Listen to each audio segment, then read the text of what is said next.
কোরবানি যেমন ওয়াজিব, তো এটার মাসআলা বুঝা এটা ওয়াজিব। মানে কোন অবস্থায় হলে, কি কারণে কারো উপরে হজ ফরজ হয়, কোরবানি ওয়াজিব হয়, যাকাত ফরজ হয়, এটা আমাদের জন্য প্রত্যেকের আলাদা আলাদাভাবে জানা ফরজে আইন। ফরজে আইন। অনেক সময় আমরা খামখেয়ালি করি। আমি স্কুলে পড়ছি, কলেজে পড়ছি, আমি সাধারণ মানুষ, আমি গ্রামের মানুষ, আমরা ছোটবেলায় পড়ালেখা করছি না, আমরা মূর্খ সুরুক্ষ মানুষ, গ্রামের মানুষ, হুজুর কোন রকম আমরা পেটে ভাতে চলি। এই সমস্ত ৯-৬ কথা, বাটফারি কথা, এগুলো বলে আপনি শরীয়ত বুঝলেন না, আল্লাহর বিধান শিখলেন না, বুঝলেন না। এই সমস্ত অজুহাত খোদার কসম আখিরাতে হাসরের ময়দানে আল্লাহ পাকের সামনে দাঁড় করানো যাবে না, দাঁড় করানো যাবে না। এসব ফাইজলামি কথা আখিরাতের ময়দানে চলবে চলবে। সুম্মা লাতুসআলুন্না ইয়াওমাইযিন আনিন নাঈম। আল্লাহ বলেন, আমি প্রতিটি নিয়ামত সম্পর্কে অবশ্যই তোমাদেরকে জিজ্ঞেস করব। তো এক এক টাকা, এক এক সম্পদ, এক এক টাকার উপার্জন আল্লাহর নিয়ামত, আপনাকে এর জবাবদিহি করতে। এই পরিমাণ টাকা, এই পরিমাণ সম্পদ থাকার কারণে আপনার উপরে হজ ফরজ হয়েছিল, আপনি কেন করলেন? কোরবানি ওয়াজিব হয়েছিল, কেন আদায় করলেন? যাকাত ফরজ হয়েছিল, কেন করলেন? আমি বুঝি নাই, আমি খেয়াল করি নাই, ইত্যাদি বললে বিশ্বাস করেন আখিরাতের শাস্তি থেকে মুক্তি মিলবে। এজন্য এই ৩ আমলের ক্ষেত্রে খামখেয়ালি করতেন। আমি একটা উদাহরণ দিই, তাহলে বুঝবেন। ফজরের নামাজের ২ রাকাত সুন্নত নামাজ, সুন্নতে মুআক্কাদ, মানে ফরজের আগে যে 2 রাকাত নামাজ। তো আমাদের নবী সাল্লাল্লাহু আলাইহি ওয়াসাল্লাম বলেন যে, হে আমার উম্মত, যদি তোমাদের কাউকে ঘোড়ায় পিষা ফেলে, অর্থাৎ তুমি যদি ঘোড়ার পায়ের নিচে পড়ে আহত হও, আঘাতপ্রাপ্ত হও, ঘোড়ায় তোমারে পায়ে ফাড়াইছে, এত ব্যথা, এত বড় আহত হলেও যদি হও, নবীজি বলে তবুও তুমি ফজরের 2 রাকাত সুন্নত ছেড়ো। তাইলে ফজরের 2 রাকাত সুন্নত, সুন্নতে মুআক্কাদা হওয়ার কারণে নবীজি সাল্লাল্লাহু আলাইহি ওয়াসাল্লাম কি পরিমাণ গুরুত্ব দিয়েছেন। আচ্ছা, কোরবানি একটা ওয়াজিব ইবাদত। তো নবীজি বলছেন, মান ওয়াজাদা সাআতান লিআন ইউদাহিয়া, যার কোরবানি করার সামর্থ্য ছিল, কোরবানি ওয়াজিব হয়েছিল, ওয়ালাম ইউদাহি, অথচ সে কোরবানি করল না, ফালা ইয়াকরাবান্না মুসাল্লানা। দেখেন, কথাটা বোঝা দরকার। আল্লাহর নবী সাল্লাল্লাহু আলাইহি সাল্লাম বলেন, ওই নাফরমান যেন আমাদের সাথে নামাজে না আসে, ও যেন আমাদের মসজিদে না আসে, ও যেন আমাদের ঈদগাহে না আসে। তাহলে কত বড় ধমক দিছে যে বেটা নাফরমান, সামর্থ্য থাকা সত্ত্বেও তুমি কোরবানির ওয়াজিব আদায় করলা না কেন? এখন আপনি যদি বলেন যে আমি বিষয়টা জানি না, আমি মাসালাই বুঝি নাই, তো এইবার তো পিঠা ছেড়ে দিব, ঠিক না? যেহেতু উনি জানে না, অতএব ফেরেশতা বলবে না ওনারা ছেড়ে দাও, নাকি? তাইলে তাইলে বলে। আচ্ছা, এবার আপনি দেখেন হজ। রাসূলুল্লাহ সাল্লাল্লাহু আলাইহি ওয়াসাল্লাম স্পষ্ট হাদিসের মধ্যে বলছেন, মান মালাকা যাদান ওয়া রাহিলাতান তুবাল্লিগুহু ইলা বাইতিল্লাহ, যে ব্যক্তির এই পরিমাণ পাথেয়, আসবাব এবং বাহন সামর্থ্য ছিল যে যার দ্বারা সে আল্লাহর ঘরে হজ করতে পারত, শরীয়ত মোতাবেক একটা নির্দিষ্ট পরিমাণ আছে, আপনার মন মতো সামর্থ্য না, আপনার মন চাইছে হজ, এটা না। শরীয়ত যে পরিমাণ সাব্যস্ত করছে ওই পরিমাণ যখন আপনার হবে, এবার আপনার মন না চাইলেও আপনার উপরে ফরজ, মন না চাইলেও ফরজ। কোনো ব্যক্তি যদি ফজরের ওয়াক্ত হয়, সে ঘুমে থাকে, তারপরেও তো তার উপরে নামাজ ফরজ কিনা? তাই আপনার মন চাওয়া নিয়ে কথা না। তো আল্লাহ নবী সাল্লাল্লাহু আলাইহি ওয়াসাল্লাম বলেন, সামর্থ্য ছিল, ওই পরিমাণ পাথেয়, টাকা, সম্পদও ছিল, বাহনও ছিল, যার দ্বারা সে আল্লাহর ঘরে যাইতে পারত। কিন্তু ফামাতা ওয়ালাম ইয়াহুজ্জা, হজ না করে এই অবস্থায় সে মারা গেল। আহা, নবীজি বলেন ফালা আলাইহি আন ইয়ামুতা ইয়াহুদিয়ান ওয়ালা নাসরানিয়ান, সে কি ইহুদি হয়ে মরল নাকি খ্রিস্টান হয়ে মরল আমার জানা নেই। আমি রাসূলের এই ব্যাপারে কোনো দায়ভার নেই। এবার একজন লোক হইল, ভেবে দেখেন, ইনসাফ করে চিন্তা করেন, নবীজি বলছেন সামর্থ্য থাকার পরেও যে হজ করল না, এই নাফরমান কি ইহুদি হয়ে মরছে নাকি খ্রিস্টান হয়ে মরেছে আমি জানি না। তার মানে অত্যন্ত জরুরি কথা হলো, নবীজি যদি এটাও বলতো যে সে কি মুসলমান হয়ে মরছে না ইহুদি হয়ে মরছে না খ্রিস্টান হয়ে মরছে আমি জানি না, তাইলেও একটা কথা ছিল। কিন্তু এইটাও বলে নাই, মানে মুসলমান হিসাবে মরে নাই এটা ঠিক আছে নিশ্চিত, তবে বাকি বেঈমানের মধ্যে কোন আইটেম, কি ইহুদি না খ্রিস্টান, এটা আমার জানা।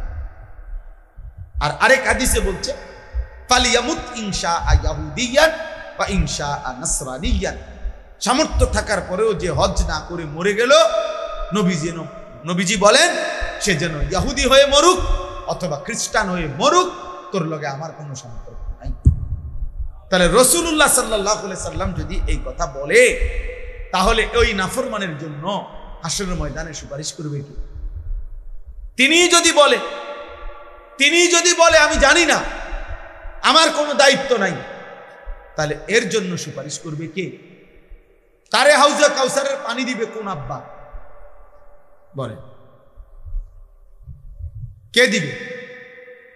এই জন্য নবীজি সাল্লাল্লাহু আলাইহি ওয়াসাল্লাম এই ফরজ ত্যাগ করার প্রতি এত বড় ধমক দিছে। হাদিস শুনেন, আল্লাহর নবী সাল্লাল্লাহু আলাইহি ওয়াসাল্লাম বলছেন, যার উপরে যাকাত ফরজ হলো অথচ সে ফালাম ইউআদ্দি যাকাতাহু, সে তার যাকাত আদায় করে নাই, আল্লাহর নবী সাল্লাল্লাহু আলাইহি সাল্লাম বলেন তার জমানো সমস্ত সম্পদ কিয়ামতের দিন বিষধর দুই মুখ সাপের আকৃতি ধারণ করবে এবং তার সমস্ত দেহের মধ্যে ওই সাপ তাকে পেঁচাইয়া ওই দুই মুখ দুই গালের মধ্যে রেখে, এই সাপ, খোদার কসম বুখারী মুসলিমের হাদিস, এই নাফরমানের দুই গালের মধ্যে বিষধর কালো টাক মাথা বিশিষ্ট সাপ তারে কামড়াইতে থাকবে, ঠোকরাইতে থাকবে আর বলবে, বেঈমান, আমি তোর জমানো সম্পদ যা তুমি যাকাত দাও নাই। তাইলে আপনি এটারে কি মনে করছেন? মামুলি মনে করছেন আপনি এটারে? আপনি মনে করছেন বড় লোকে যাকাত দেয়, কিছু মানুষে কিছু লুঙ্গি দেয় আর পুরান কিছু কাপড় দেয়, যাকাতের কাপড় লাইন দুইরা, এটার নাম যাকাত? তাইলে যেই আমল ছেড়ে দেওয়ার ক্ষেত্রে এত বড় শাস্তি, তার ব্যাপারে কি আরেকটু সতর্ক হওয়া উচিত না? আরেকটু সচেতন হওয়া উচিত না? তাহলে এই জন্য আমার প্রথম কথা হলো, হজ এবং কুরবানি অত্যন্ত গুরুত্বপূর্ণ ইবাদত, অত্যন্ত গুরুত্বপূর্ণ ইবাদত। অতএব একজন মুমিন হিসাবে আমার প্রত্যেকের উচিত, বিশেষ করে কমপক্ষে আমি বেশি গুরুত্ব দিয়ে যেটা বলি, যে প্রত্যেকটা আকেল বালেগ, মানে প্রাপ্তবয়স্ক পুরুষ নারী, প্রাপ্তবয়স্ক বলতে কোনো পুরুষ তার যখন বীর্যপাত শুরু হয় তখনই সে বালেগ। তাহলে 14 বছরের পরে 15 বছরের ভিতরে কোনো ছেলে বালেগ হয়, আর কোনো মেয়ে মাসিক ঋতুস্রাব তখন তার শুরু হয়, তখন থেকেই সে বালেগ। আর হলো আকেল, অর্থাৎ পাগল না, মাতাল না, প্রতিবন্ধী না, এমন কোন সুস্থ স্বাভাবিক মানুষ প্রাপ্তবয়স্ক। এবার যদি সে বিবাহিত হোক অথবা অবিবাহিত হোক, সে বিদেশ থাকুক অথবা দেশে থাকুক, সে একত্রে সংসারে থাকুক অথবা ভিন্ন ভিন্ন থাকুক, যদি এই বয়সী পুরুষ কিংবা নারী, ছেলে কিংবা মেয়ে উপার্জন করে, কামাই রোজগারি করে, এমন প্রত্যেকের উচিত একজন আলেমে দ্বীনের কাছে এটা জেনে নেওয়া যে হুজুর আমার টাকা পয়সা সম্পদ ব্যাংক ব্যালেন্স এই আছে, আপনি আমারে হিসাব করে বলে দেন আমার উপরে যাকাত ফরজ কিনা, হজ ফরজ কিনা, কোরবানি ওয়াজিব কিনা।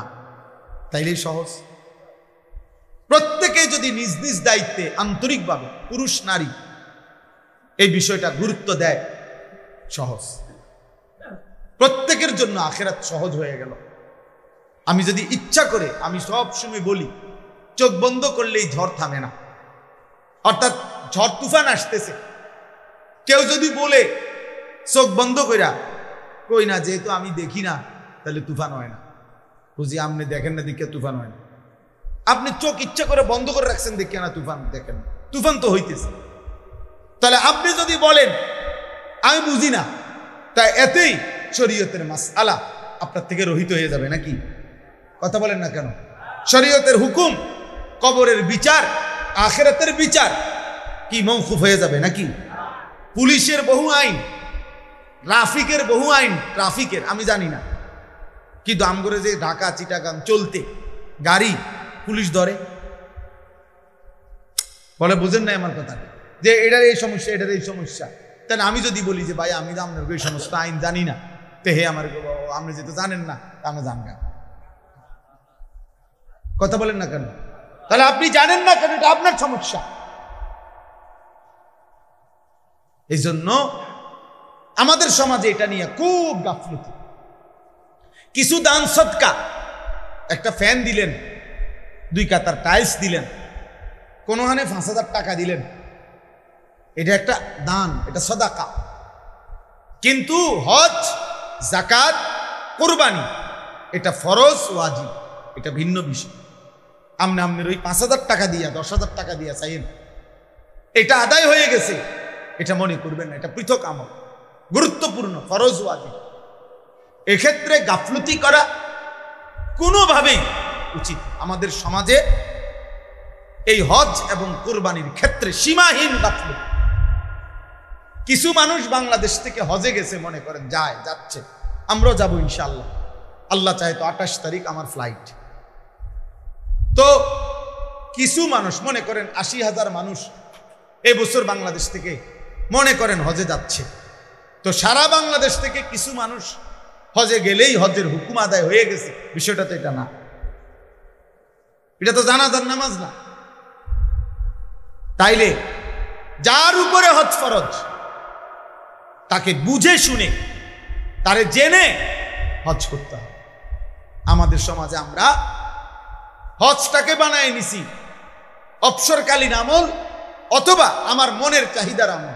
অর্থাৎ ছেলে সব বিদেশ কিংবা দেশে কোনো কামে লাগাইছে, মেয়ে বিয়ে দিছে, বিল্ডিং করছে, জমি কিনার টার্গেট, জমি কিনছে, 14 গোষ্ঠীর যত কাম শেষ।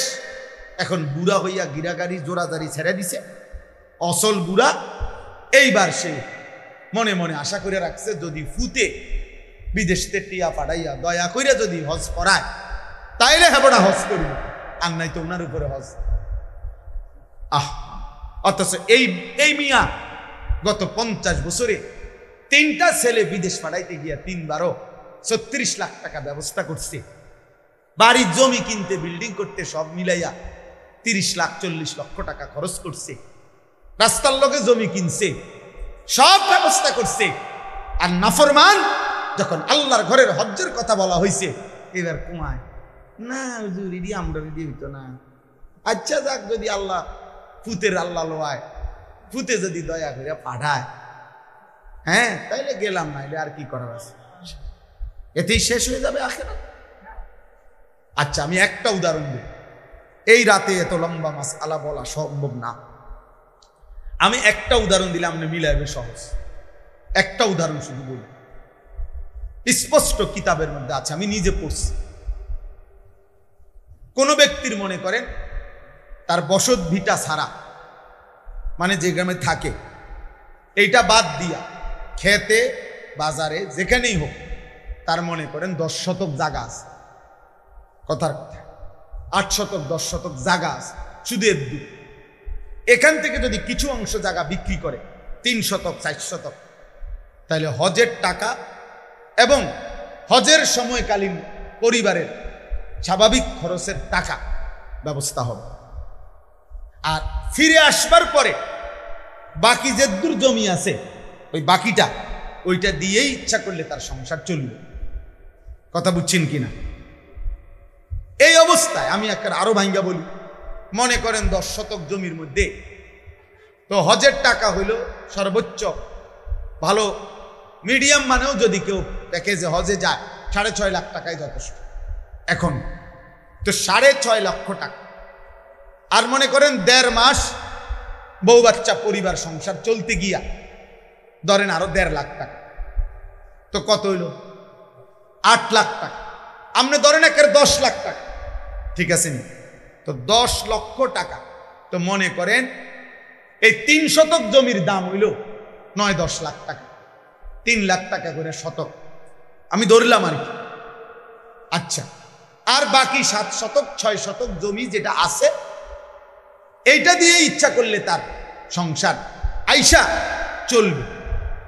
তাহলে এই লোকের কাছে আর ব্যাংকে কোনো টাকা নাই, এই লোকের কোনো ব্যবসা নাই, এই লোকের কোনো ফুদ বিদেশে নাই, এবার আর কোনো জমা টাকা নাই, কিচ্ছু নাই, শুধু বাড়িটা আর ওই জমিটা আছে, এদ্দুর জমি আছে, যে এদ্দুর জমির কিছু অংশ বিক্রি করলে হজের টাকা হবে, সংসারের টাকা হবে ওই কয়দিনের 1.5 মাসের। আর আসার পরে শুধু একটু জায়গা, বাকি জায়গাটা দিয়ে ইচ্ছা করলে তার জীবন সংসার চলবে। বিশ্বাস করেন যদি আর কিছুও না থাকে, বাজার ব্যবসা দোকান বিদেশ টাকা আর কোথাও কোনো টাকা নাই, তাহলে এটুকু জায়গা থাকার কারণেই নিঃসন্দেহে এই ব্যক্তির উপরে হজ ফরজ।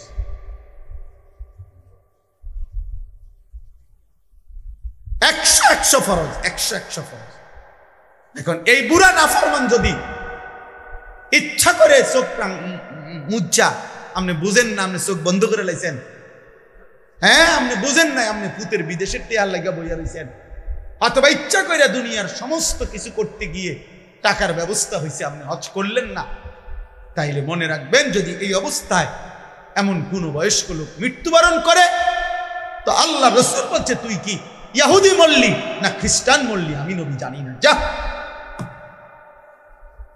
এবার আমনের সুপারিশ আমনের কোন বাফে করবো, আমনে এই আব্বারে ঠিক করে রাখি, আপনারে হাউজে কাউসারের পানি কোন আব্বাই দিবে, আমনের সেই আব্বার লগে কথা বলে রাখি। এখন বলেন এই কথা চিন্তা করলে আমাদের সমাজের কি পরিমাণ মানুষের উপরে হজ ফরজ? কথা বলে না, আপনারা কথা কন না কেন চাচা? কি পরিমাণ মানুষের উপরে হজ ফরজ? চাচা বলে না শতকরা, দেখছেন এই যে উনি বলতেছেন, উনি বুঝছে কথাটা, এই জন্য বলতেছেন, সহজ কথা না এটা। আচ্ছা তাইলে এই পরিমাণ সম্পত্তি হুদা 10 শতক 50 শতক 100 শতক 30 শতক 40 শতক জায়গার মালিক নাই মানুষ, তো তাইলে আমনের জমির এক কোনা বেচলেই 3 বার হজ করতে পারবে, 3 বার হজ করতে পারবে না। এই জন্য দয়া করে কোরআনুল কারীমের মধ্যে আল্লাহ বলছে ওমান কাফারা ফাইন্নাল্লাহা গানিয়্যুন আনিল আলামিন। আল্লাহ বলছে যে হজ করতে অস্বীকার করে, হজকে যে অবমূল্যায়ন করে, এই হজের আয়াতের পরে এটা মানে এটা হজের আয়াতের সাথে ওয়ালিল্লাহি আলান নাসি হিজ্জুল বাইতি মান ইসতাতাআ ইলাইহি সাবিলা, আল্লাহ বলে যাকে আমি সামর্থ্য দিয়েছিলাম তার উপরে আমি আল্লাহ আমার সন্তুষ্টির জন্য আমার ঘরের হজ ফরজ করলাম। ওমান কাফারা যে প্রত্যাখ্যান করলো, করবে না, আল্লাহ বলেন ফাইন্নাল্লাহা গানিয়্যুন আনিল আলামিন। এমন নাফরমান যদি সারা পৃথিবীর সবাই হয়, আমি কারো মুখাপেক্ষী না, আমি আল্লাহ আল্লাহই, আমি সকলকেই শাস্তি দেব, সকলকেই শাস্তি দেব। তাইলে এই বাংলাদেশে একবার একজন নামধারী এক ব্যক্তি, মনে আছে কিনা বিগত ফ্যাসিস্টের আমলে এক জালেম ক্ষমতার সামান্য কিছু পেয়ে অহংকার করে আল্লাহর ঘরের এই পবিত্র হজকে অবজ্ঞা করেছিল, বিদ্রুপ করেছিল। বাংলাদেশে ওই নাফরমানের নাম এখন আর কোন পৃথিবীর কেউ নেয় না, কেউ থুতুও মারে না, কেউ ফিরেও চায় না, ফিরেও চায়। এই জন্য আল্লাহ বলছে মান কাফারা ফাইন্নাল্লাহা গানিয়্যুন আনিল আলামিন, যে আমার হজ থেকে মুখ ফিরায় নেয়, প্রত্যাখ্যান করে, আমি তার মুখাপেক্ষী না। যা বেটা তোর মতো বেটা আমার ঘরে আসবে না বেটা, তুই যাবি না মানে তোর আমি নিব না বেটা। আমরা কিতাবের মধ্যে পড়ছি, আমার কাছে হযরত মাওলানা আব্দুল মাজিদ দরিয়াবাদী রাহমাতুল্লাহর কিতাব আছে সফরে হিজাজ, ও কিতাব কিনবা, বাংলা অনুবাদ হয়েছে। হ্যাঁ বেটা ইলিয়াস কথা কয় না, সফরে হিজাজ বইয়ের নাম, রাহানুমা প্রকাশন, বাংলা অনুবাদ হয়েছে, লেটেস্ট অনুবাদ, অনেক সুন্দর। মানে 1929 সনে, কত বছর আগে, প্রায় 100 বছর, 2029 হলে প্রায় 100 বছর আগে এই উপমহাদেশের একজন বড় বুজুর্গ আলেম হযরত মাওলানা আব্দুল মাজিদ দরিয়াবাদী রাহমাতুল্লাহ আলাইহি সেই সময়ের সমুদ্রের জাহাজে এবং কি পরিমাণ কষ্ট স্বীকার করে আল্লাহর ঘরের হজ করছে, সেই হজ্জের সফরনামা, এটা বাংলা অনুবাদ হয়েছে। এখন পড়লে পৃষ্ঠা পৃষ্ঠা চোখের পানি আসবে, যে আমাদের পূর্বসূরীরা আজ থেকে 50 বছর আগে, 100 বছর আগে জীবনের তরে পুরা গ্রাম পরিবার সবার কাছ থেকে জীবনের তরে বিদায় নিয়েই, কাফনের কাপড় সাথে নিয়েই আল্লাহর ঘরের হজের জন্য কি করত? সবাই জানতো পথে পথে বিপদ, সমুদ্র পথের এই লম্বা সফর, মারা গেলে জাহাজ থেকে নদীতে ফেলে দিত, কোনায় দাফন করবো কোন, কথা বোঝেন নাই আমরা, এরকম বিপদ। এরপরে মক্কা থেকে মদিনায় যাইতে পথে পথে দস্যু ডাকাতের ভয়, আপনার এরপরেও জীবনের মায়াকে উপেক্ষা করে আল্লাহর প্রিয় বান্দারা প্রতি যুগেই আল্লাহর ঘরের উদ্দেশ্যে ছুটছে। আর সামর্থ্য আছে, জায়গা আছে, জমি আছে, সম্পদ আছে, কত মহিলার কাছে আপনার স্বর্ণরৌপ্যও আছে, নগদ টাকাও আছে।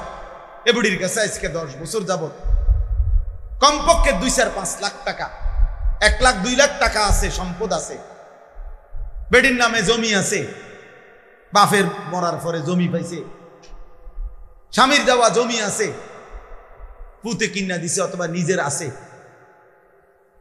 স্বর্ণরৌপ্য আছে, জমানোর টাকা আছে, এগুলো মিলাইলে হজ ফরজ, কিন্তু আদায়ও করে না, খবরও নাই, বুঝেও না। আমাদের দেশের মহিলারা রে, পুরুষরা জাকাতের মাসালাও বলে না, হজের মাসালাও বলে না, কোরবানির মাসালাও বলে না, বলে শুধু ফেতরা 100 টাকা, 100 টাকা ধরো তোমার ফেতরা দিয়ে লাইছি। আরে বাপরে, হ্যাঁ চিন্তা করো না, ফেতরা দিয়ে লাইছি তোমার।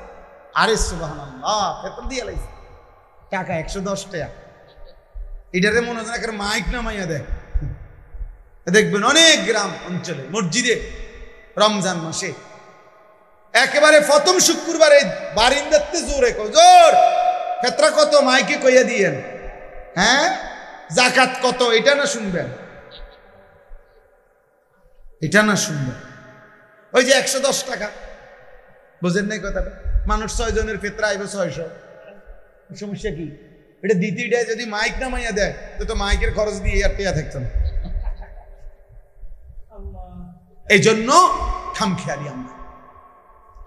আমি সিজন দেখে, এখন হজ্জের মৌসুম, কোরবানির মৌসুম, আপনি কোরবানির ক্ষেত্রে আপনার একটা সহজ হিসাব বলি, ঈদুল আজহার দিন মানে 3 দিন, 10, 11, 12, কোরবানির দিন তার পরের 2 দিন, এই 3 দিনের মধ্যেই যদি কারো কাছে 52.5 বড়ি রূপার সমপরিমাণ টাকা নিত্য প্রয়োজনের অতিরিক্ত থাকে সম্পদ, তাইলে 52.5 বড়ি রূপার দাম হলো 1000 টাকা করে যদি হয়, 1 বড়ি রূপার দাম 52,500। আর যদি 1,500 টাকা হয় তাহলে 78,750 টাকা, হ্যাঁ না 80,000 টাকা মতো প্রায়। তাইলে ধরেন এই 80,000 টাকা পরিমাণ সম্পদ যদি কারো কাছে প্রয়োজন বলতে নিত্য সংসারের খরচ, মৌলিক খরচ ব্যতীত উদ্ধৃত থাকে, ওই 3 দিনে ওই ব্যক্তির উপরে কুরবানি ওয়াজিব। মহিলার কাছে মনে করেন 1 ভরি স্বর্ণ আছে, 10,000 টাকা আছে, 5,000 টাকা আছে, ওই ঈদের দিন এই দুইটা মিলাইলে যদি 80,000 টাকা দাম আসে, তো কসম আল্লাহ ওই মহিলার উপরে কুরবানি ওয়াজিব। এখন 1 ভরি স্বর্ণ আর লগের এই 5,000 টাকা মিলাইলে 80,000 টাকা হইবনি, হইবনি মানে 1 ভরি স্বর্ণের দামে তো 1 লাখ টাকার উপরে নিয়ে 1.5 লাখ টাকা। আমি তো জানিও না কত কিনতাম, আমি স্বর্ণ কিনে ভাত খাইয়া কুল পাই না। তাইলে বুঝাইতে চাইলাম কি পরিমাণ মহিলাদের উপরে কুরবানি ওয়াজিব বলেন। আহা, মহিলারও তো আখিরাত আছে, মহিলারও তো কবর আছে। আমাদের পুরুষরা বুঝতেই দেয় না, এগুলা বুঝারও সুযোগ দেয় না। বেড়ি মানুষ ইতান বুঝতা না, ভাত রাইনবা, হুদা গোস্ত রাইনবা, রুটি দি খাইবা। তোমার দায়িত্ব হলো গোস্ত আর রুটি, রুটি আর গোস্ত বেড়িরে লাগাই দিছে কামে। আস্তাগফিরুল্লাহ। এই জন্য বাপ, আমি আরো ভাঙ্গা ভাঙ্গা বললে আরো অনেক সুন্দর মাসআলা আছে, কিন্তু সহজ কথা হলো অগণিত মুসলমানের উপরে আমাদের সমাজে বর্তমানে হজ ফরজ, কোরবানি ওয়াজিব। আপনি মনে করেন ছেলে বিদেশ, তো এবার প্রত্যেক মাসেই বাপের লাগে টাকা পাঠায়, 1 মাসে 2 মাসে। এখন এই কোরবানিকে সামনে রাখা 30,000 টাকা পাঠাইছে, 50,000 টাকা পাঠাইছে বাড়িতে। এখন বাপমার নামে কোরবানি হয়েছে, ভালো কথা, বাপমার কোরবানি আদায় হলো, কিন্তু এই ছেলেটার কাছে কি 80,000 টাকা জমা নাই? কথা বলে না কেন? আরে তার কাছে নাই আলাদা ব্যাংকে টাকা, থাকতে পারে, আমরা বুঝি না। হ্যাঁ, তার কাছে আলাদা জমা টাকা আছে, তো তার ব্যাংকে টাকা আছে, তার কাছে উদ্ধৃত টাকা আছে। তাহলে এই ছেলের উপরে কোরবানি ওয়াজিব কিনা? তো তাহলে তার কোরবানিটা যে আদায় করলো না, আমগো বাড়িতে কোরবানি দিছে, তা আমগো বাড়িতে কোরবানি দিছে না মিয়া, আমগো বাড়িতে গোস্তের ব্যবস্থা হয়েছে। কথা বলেন না, বুঝেন নাই কথা? আপনাদের বাড়িতে কি ব্যবস্থা হয়েছে? গোস্তের ব্যবস্থা হয়েছে, গোস্তের ব্যবস্থা হয়েছে। সে ঢাকা চাকরি করে ছেলেটা, সে বিয়ে করে নাই, কিন্তু তার উপার্জন আছে, বালেক মনে করেন এখনো বিয়েই করে নাই। তাহলে এখন তার তো 80,000 টাকার চাইতে বেশি আছে জমা। এখন সে যে বাড়িতে সংসারে বাপমার কাছে 20,000 টাকা দিছে, তো বাপমার নামে কোরবানি হয়েছে, ভালো কথা, সমস্যা নাই, তুমি বাপমারে দিও, তুমি তো সারা বছরই দাও, তো বাপমারে দিলে তো সওয়াব আছে। কিন্তু তোমার উপরে যে কোরবানি ওয়াজিব হলো সেটা কোন বললে কইবা আমগো বেড হইতেরা, ও মা হেতে তো বিয়েই করছে না, হেতের আবার কি এর কোরবানি? বিয়ের লগে কোরবানির কি? কথা বলেন না কেন? বিয়ের সাথে কোরবানি, তুই বিয়ে করছো না তোমার দোষ, তুমি অন বিয়ে করে লাও, এখন আরো সময় আছে, আজকে মাত্র 12-13 তারিখ, তুমি বিয়ে করো। তাহলে বিবাহের সাথে কোরবানির কোনো বিষয় আছে কি? তাই উপার্জনের সাথে বিষয়টা, এটা কিসের সাথে না?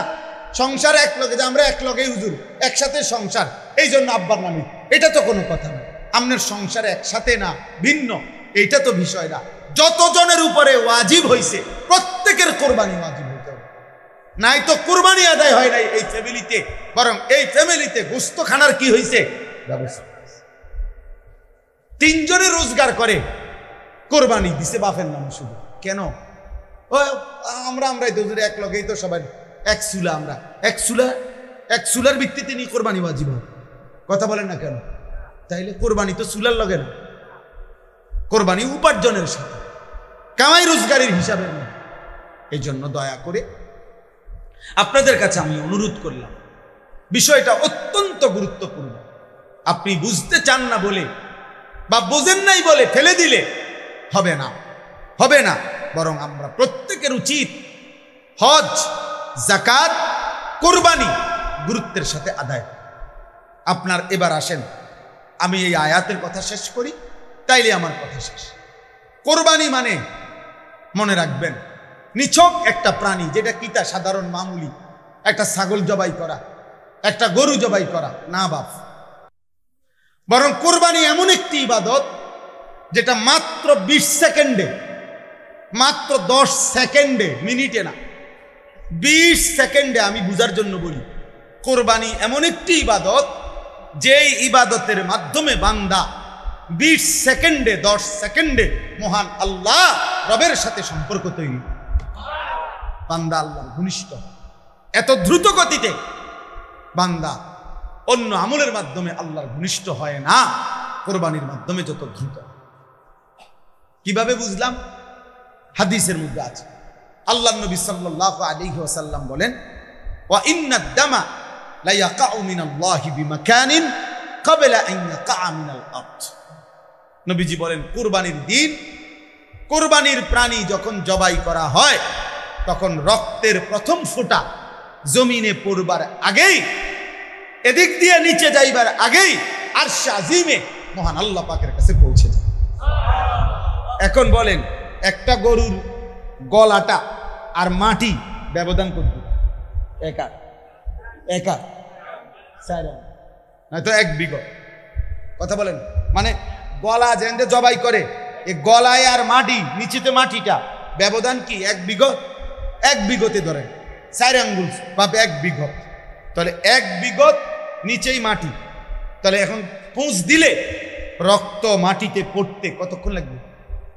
1 মিনিট, কয়েক সেকেন্ড। এই জন্য কইলাম 10 সেকেন্ডই ধরেন, ধরে নিলাম আমি 10 সেকেন্ড ধরেন, 10 সেকেন্ডে জমিনে পড়বার আগেই আর আজিমে পৌঁছে যায়। তাহলে এত দ্রুত গতিতে আল্লাহর নৈকট্য অর্জন করার এর চাইতে উত্তম মাধ্যম আছে কিছু? এই জন্য নবীজি বলছে, ফতিবু বিহা নাফসান, আমার উম্মত খুশি খুশি, খুব প্রফুল্ল চিত্তে কোরবানি দাও, খুশি খুশি কোরবানি দাও, খুশি খুশি, খুশি খুশি কোরবানি দাও, খুশি খুশি কোরবানি। মানে এটারে কি মনে করো না, ঝামেলা মনে করো না, চাপ মনে করো না, পেরেশানি মনে করো, পেরেশানি মনে করো, খুশি খুশি কোরবানি দাও। ফতিবু বিহা নাফসান। আল্লাহ নবী সাল্লাল্লাহু আলাইহি সাল্লামকে সাহাবীরা জিজ্ঞেস করছে, ইয়া রাসূলুল্লাহ, কোরবানিটা কি? নবীজি বলছে, সুন্নাতু আবিকুম ইব্রাহিম, তোমাদের পিতা ইব্রাহিমের সুন্নাত। সাহাবীরা জিজ্ঞাসা করছে, ফামা লানা ফিহা ইয়া রাসূলুল্লাহ, এতে আমাদের কি হবে, নেকি কি? নবীজি সাল্লাল্লাহু আলাইহি সাল্লাম বললেন, বিকুল্লি শাআরাতিন হাসানা, প্রত্যেক পশমে পশমে আল্লাহ নেকি দান করবেন। তাহলে একটা ছাগলে পশম হয় কয়? একটা গরুতে পশম হয় কয়? আমনে আজাদ থাকলে আমনে গণেন,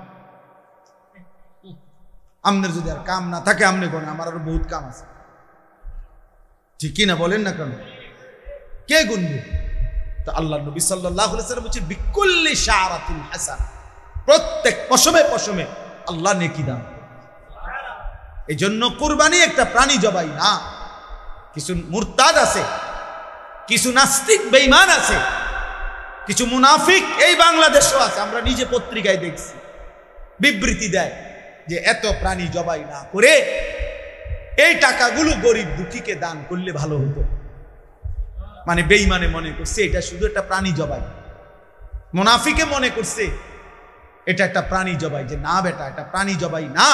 এইখানে আল্লাহ তাআলা বলেন, ওয়ায়াযকুরু ইসমাল্লাহি ফি আইয়ামিন মা'লুমাত আলা মা রাযাকাহুম মিন বাহিমাতিল আনআম। চতুষ্পদ হালাল যেই প্রাণীগুলোর উপরে কোরবানির নির্ধারিত 3 দিনে জবাইয়ের মুহূর্তে আমি আল্লাহর নাম, আমার স্মরণ, আল্লাহু আকবার, এটা যে উচ্চারিত হয়, আমার জমিন গোটাটার মধ্যে তাকবীরের আওয়াজ হয়, আমি আল্লাহ এই উদ্দেশ্যেই কোরবানির বিধান দিয়েছি। আমার তাকবীর, আমার আওয়াজ বুলন্দ। কি বুলন্দ হয়? তাকবীরে মুমিনের বিজয়। এই সেদিন শনিবারে আপনারা আশ্চর্য হবেন, এটা সারা পৃথিবী দেখছে আলহামদুলিল্লাহ। শনিবার দিন সর্বশেষ, এই শনিবার দিন বাদ ফজর, ফজরের নামাজের সালাম ফিরাইয়াই পাকিস্তানের সেনাবাহিনী নারায়ে তাকবীর আল্লাহু আকবার বলে চূড়ান্ত হামলা করছে ইন্ডিয়ার বেঈমানদের উপরে।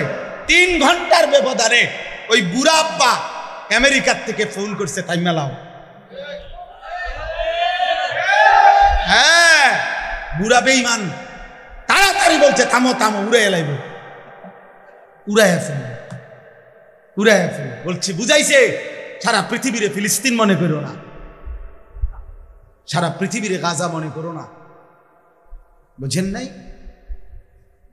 এই জন্য ফজরের, আমি কত মনে আছে নি, এ কথা আমি বহু বয়ানে বলছি, কেউ শুনছে কিনা, যে ফজরের নামাজে মুমিনের বিজয়, ফজরের ওয়াক্তে মুমিনের বিজয়, এই দিন প্রমাণ চাবা।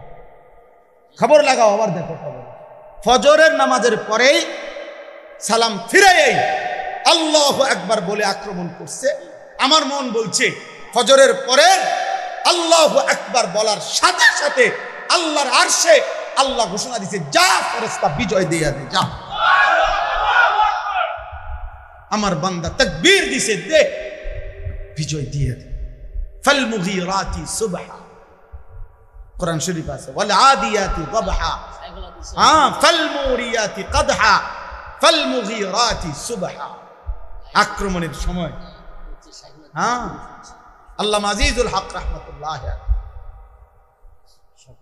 সকালবেলার আক্রমণ, ফাল মুগীরাতি সুবহা।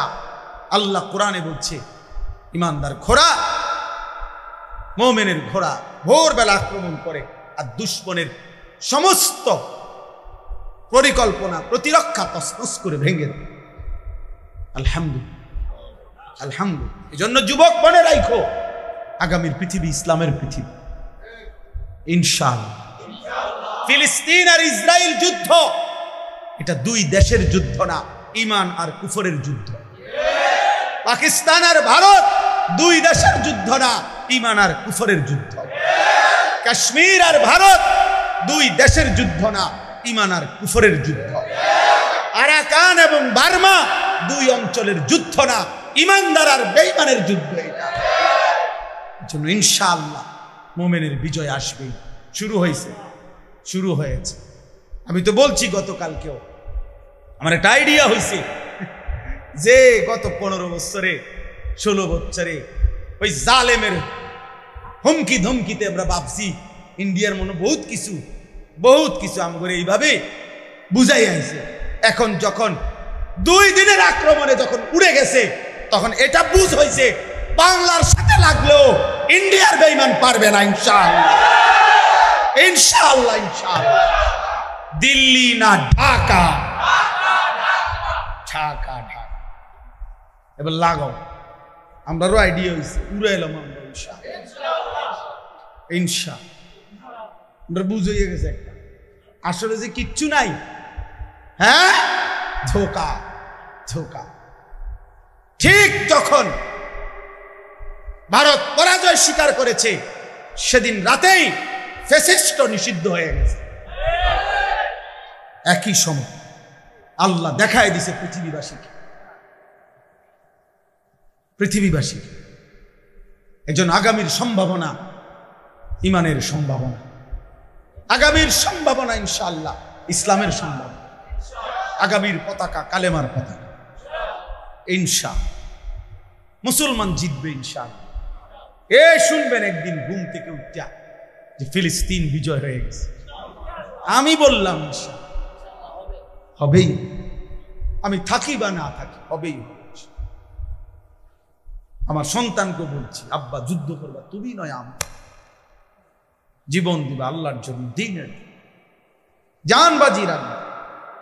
এই জন্য আমাদের যুবক ছেলেরা ফেরা দরকার, প্রিয় ভাই ফিরে আসা দরকার। আল্লাহর দিকে আসো, আল্লাহকে সেজদা দাও, আল্লাহকে বলো মাওলা আগামীর মাহাদির সৈনিক যারা সারা পৃথিবীর বেঈমানের বিরুদ্ধে যুদ্ধ করবে, সেই কাফেলায় আমার নাম তুলে দাও। আমিন, আমিন। কোনো আপোষ না, জিহাদ। কি বলেন? আপোষ না, জিহাদ। আপোষ না, জিহাদ, জিহাদ, জিহাদ ইনশাআল্লাহ। ওই আপনার জাতিসংঘ, ইউরোপ আমগো সমাধান কেউ দিবে না, আমাদের সমাধান আল্লাহ দিবে। আমাদের বিজয় দেবে কে? আল্লাহ আছেন। তো এই জন্য বললাম, আল্লাহ নিজে বলছে ওয়ায়াযকুরু ইসমাল্লাহি ফি আইয়ামিন মা'লুমাত আলা মা রাযাকাহুম মিন বাহিমাতিল আনআম। কেন কুরবানি দিলাম? আল্লাহ বলেন নির্ধারিত এই দিনগুলোতে যেই প্রাণীগুলো জবাই হয় সেই জবাইয়ের মুহূর্তে আমি আল্লাহর জিকির, আমার নাম, আমার স্মরণ, আমার তাকবীর যে বুলন্দ করে, আমি রব এটা শুনতে চাই। আমার জমিনের সর্বত্র একসাথে আমার নাম উচ্চারিত হবে, আমার কোটি কোটি বান্দা কুরবানি করবে, আর আল্লাহু আকবার বলে উঠবে, আমি রবের আরশে আজিমে এটা পৌঁছবে, আমি গ্রহণ করব, আর আমার বান্দার গুনাহ মাফ করে দেব, এটা আমি চাই। এজন্য কোরবানি মামুলি না। আপনি এটারে হুদা একটা কি কোরবানি না করতে, না না না না না না, এটা বহুত বড় বিষয়, বহুত বড় বিষয়, বহুত বড় বিষয়।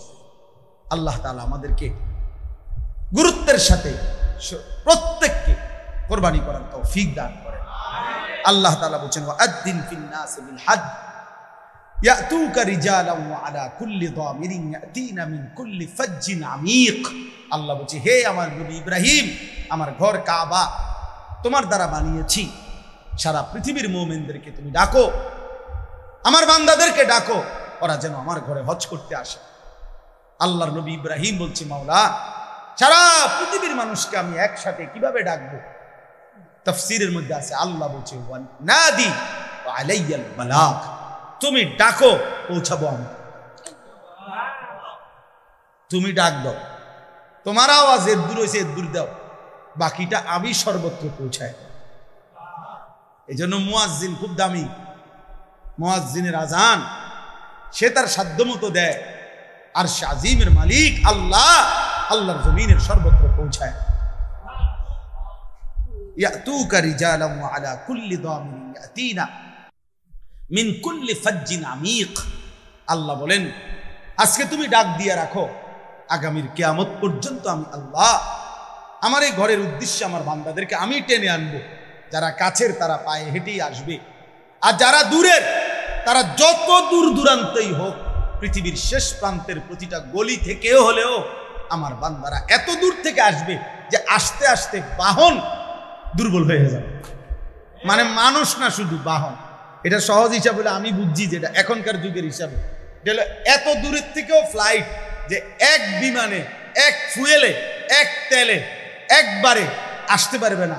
পৃথিবীর এত দূরের থেকেও হজ্জে আসে যে কোনোভাবেই এক ফ্লাইটে হয় না। এই জন্য মাঝখানে তেল শেষ হইয়া যায়, মাঝখানে ট্রানজিট দিতে হয়, কোনো দেশে থামতে হয়, নিয়ে আবার তেল নিয়ে তো আবার ফ্লাই করতে হয়। অর্থাৎ আল্লাহ যেন বলছে, এত দূর থেকেও আসবে যে তেল শেষ হয়ে যাবে, বাহন দুর্বল হয়ে যাবে, তো আবার ঠিক করে আবার যাইতে হবে।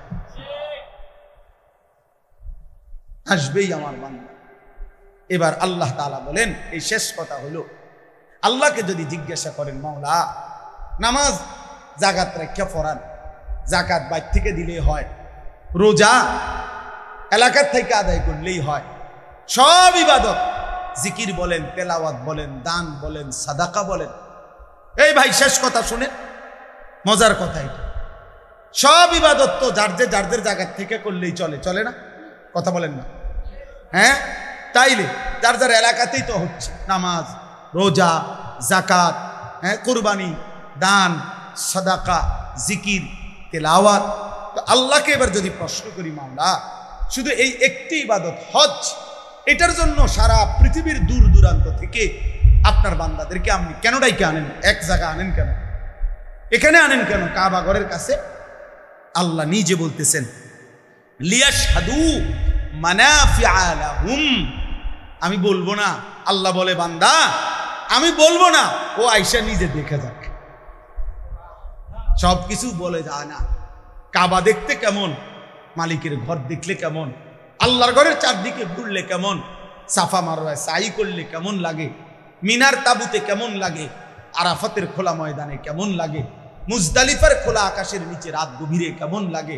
রব্বে কারীম বলে, ওরে আসতে বলো, আসলেই আমি উপকারিতা নিজে দেখাবো, আমি দেখাবো, ওরে আসতে বলো। লিয়াশহাদু, সে যেন দেখে যায়, সে যেন উপস্থিত হয়, আয়েশা যেন সরাসরি উপকার দেখে। এই জন্য প্রিয় ভাই, দিল দিয়া মহব্বতের সাথে যে আল্লাহর বান্দা হজে গেছে এবং হজের কাজগুলো আদায় করছে আল্লাহর মহব্বত নিয়া, পৃথিবীতে যুগ যুগ ধরে এটা বাস্তব যে আল্লাহর জন্য যে গেছে, নিশ্চিত আল্লাহর দয়ায় তার জিন্দেগি বদলে যায়, আইসা দিনদার হয়ে যায়, হয় না? আইসা পরিবর্তন হয়ে যায়। যদি দেখেন কারো পরিবর্তন হয় নাই, তো আপনি খবর নিলে দেখবেন তার হজ মালিকের সন্তুষ্টির জন্য সে করেই না, করেই না। আমি নিজে দেখছি, আমার সাথে আরো আগে একবার কোরবানির দিন, আরে কোরবানির গরু কিনছে এবারা বয়স্ক লোক, একসাথে দুজনে, আমরা গরু কিনছি, হেবড়াও গরু কিনছে, হাসিল করা বেড়ে, হাসিল, হাসিল বোঝেন না? ওই বাজারের যে খাজনা দেয়, তো এই হাসিল, এই হাসিলটাও আমাদের দেশে এক ধরনের সম্পূর্ণ অযৌক্তিক নিয়ম আমাদের দেশে বানায় নিছে। অর্থাৎ সারা পৃথিবীতে সমস্ত ক্ষেত্রে প্রতিটা পণ্য বিক্রির সময় বিক্রেতা খাজনা দেয়। ও বাজার নাই, বাজারে খাজনাটা দেয় কে? বিক্রেতা দেয়। কিন্তু এখানে আমি ক্রেতা খাজনা দিবে কেন? বলেন, ইনসাফের কথা বলেন, ক্রেতা দিবে কেন?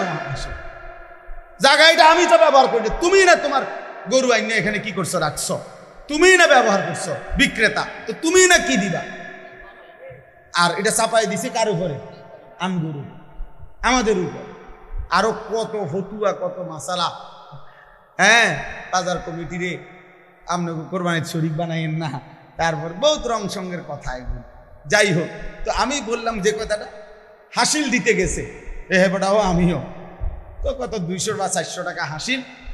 তো ওই যেই লোক হাসিল নিচ্ছে, হে হেবটার চিনে, আগের থেকেই চিনে, তো নাম লিখে দিছে, হ্যাঁ লিখে কাগজটা দিছে, টাকা দিতে গেছে। উনি নামের দিকে চাইয়া আবার দিছে হেতে রাতে, হ্যাঁ হেতে রাতে, ঠিক না না ওইতে রাতে দিছে আবার, এটা ঠিক করে লেখ, নাম ঠিক করে লেখ। ওইতে কইতেছে, কয় চাচা আপনার নাম তো এইটাই, আমি তো যেটা লিখছি আমি এটাই তো আপনার নাম, আপনার নাম তাহলে কি? হাজি লেখ, হাজি, হাজি, হাজি লেখ। খামখেয়ালি মনে করছো, মানে এতটুটি কি খামখেয়ালি? 2-3 লাখ টাকা, এতগুলো টাকা যায় কই? হ্যাঁ, হাজি লেখ। আমি মনে মনে করলাম, চাচা 200 টাকার মাত্র একটা হাসিলের কাগজের মধ্যে 60 লাখ টাকার কোরবানি করে দিলেন, বরবাদ করে দিলেন। আপনি এটা দিয়ে কিরবেন? এটার মধ্যে হাজি লিখলে বাজারে কোনাটা পারে দিতে ঢালাই দিবেন। হাসিলের কাগজ এটা দিয়ে কি তাবিজ বানাইবো বেটা? এটা কি এইটার মধ্যে হাজি লিখতে হইব? এটা যেন না হয় আল্লাহর জন্য। কার জন্য? আল্লাহর জন্য। তাহলে ইনশাআল্লাহ কথা শেষ। যাকাত, কোরবানি, হজ আমরা মাসআলা জানার, নিজ নিজ এলাকার আলেমদের থেকে বুঝার চেষ্টা করব, বলেন ইনশাআল্লাহ। আর যুবক ভাই, ইসলামের জন্য ভাববো আমরা ইনশাআল্লাহ। নামাজ পড়ো, নামাজ আল্লাহকে না, এই সিটারি বাটফারি করলে নারী, ছবি, মদ, জুয়া, অশ্লীল দৃশ্য, চুলের পেখম, বেনামাজি জিন্দিগি, নামাজ পড়লা না, মনে করো ইমানের জন্য, ইসলামের জন্য, আল্লাহর দিন বিজয়ের জন্য মালিক তোমারই নিবে না। আমনে আকামলা তখন কইরাই থাকবেন, আর ঠিকই ইমানদার মুজাহিদ আল্লাহর দিন বিজয়ী করে ফেলবেন। আল্লাহ আমাদের প্রত্যেককে কবুল করেন, আগামীর বাংলাদেশকে দ্বীনের জন্য, কোরআনের জন্য কবুল করে নেন, আমিন আমিন। আল্লাহ তাআলা আজকের এই মাদ্রাসা, আমার প্রিয় ভাই, হ্যাঁ মাশাআল্লাহ, হ্যাঁ হ্যাঁ, আমাদের হাফেজ মকবুল ভাই, মাওলানা মকবুল ভাই আমারে সেই রোজার ঈদের পরে আমারে বলছে বাস্তবেই যে শুধু একটু দোয়া করে যাওয়ার জন্য, যে কোনো এক বেলা। তো একবার কি সময় যেন দিছিলাম ডেট, আবার এটা আরেকখানে দিয়ে দিছে কেমন পরামর্শ হয়ে, তা আজকে আবার আলহামদুলিল্লাহ এটা মাহফিলে হয়ে গেছে।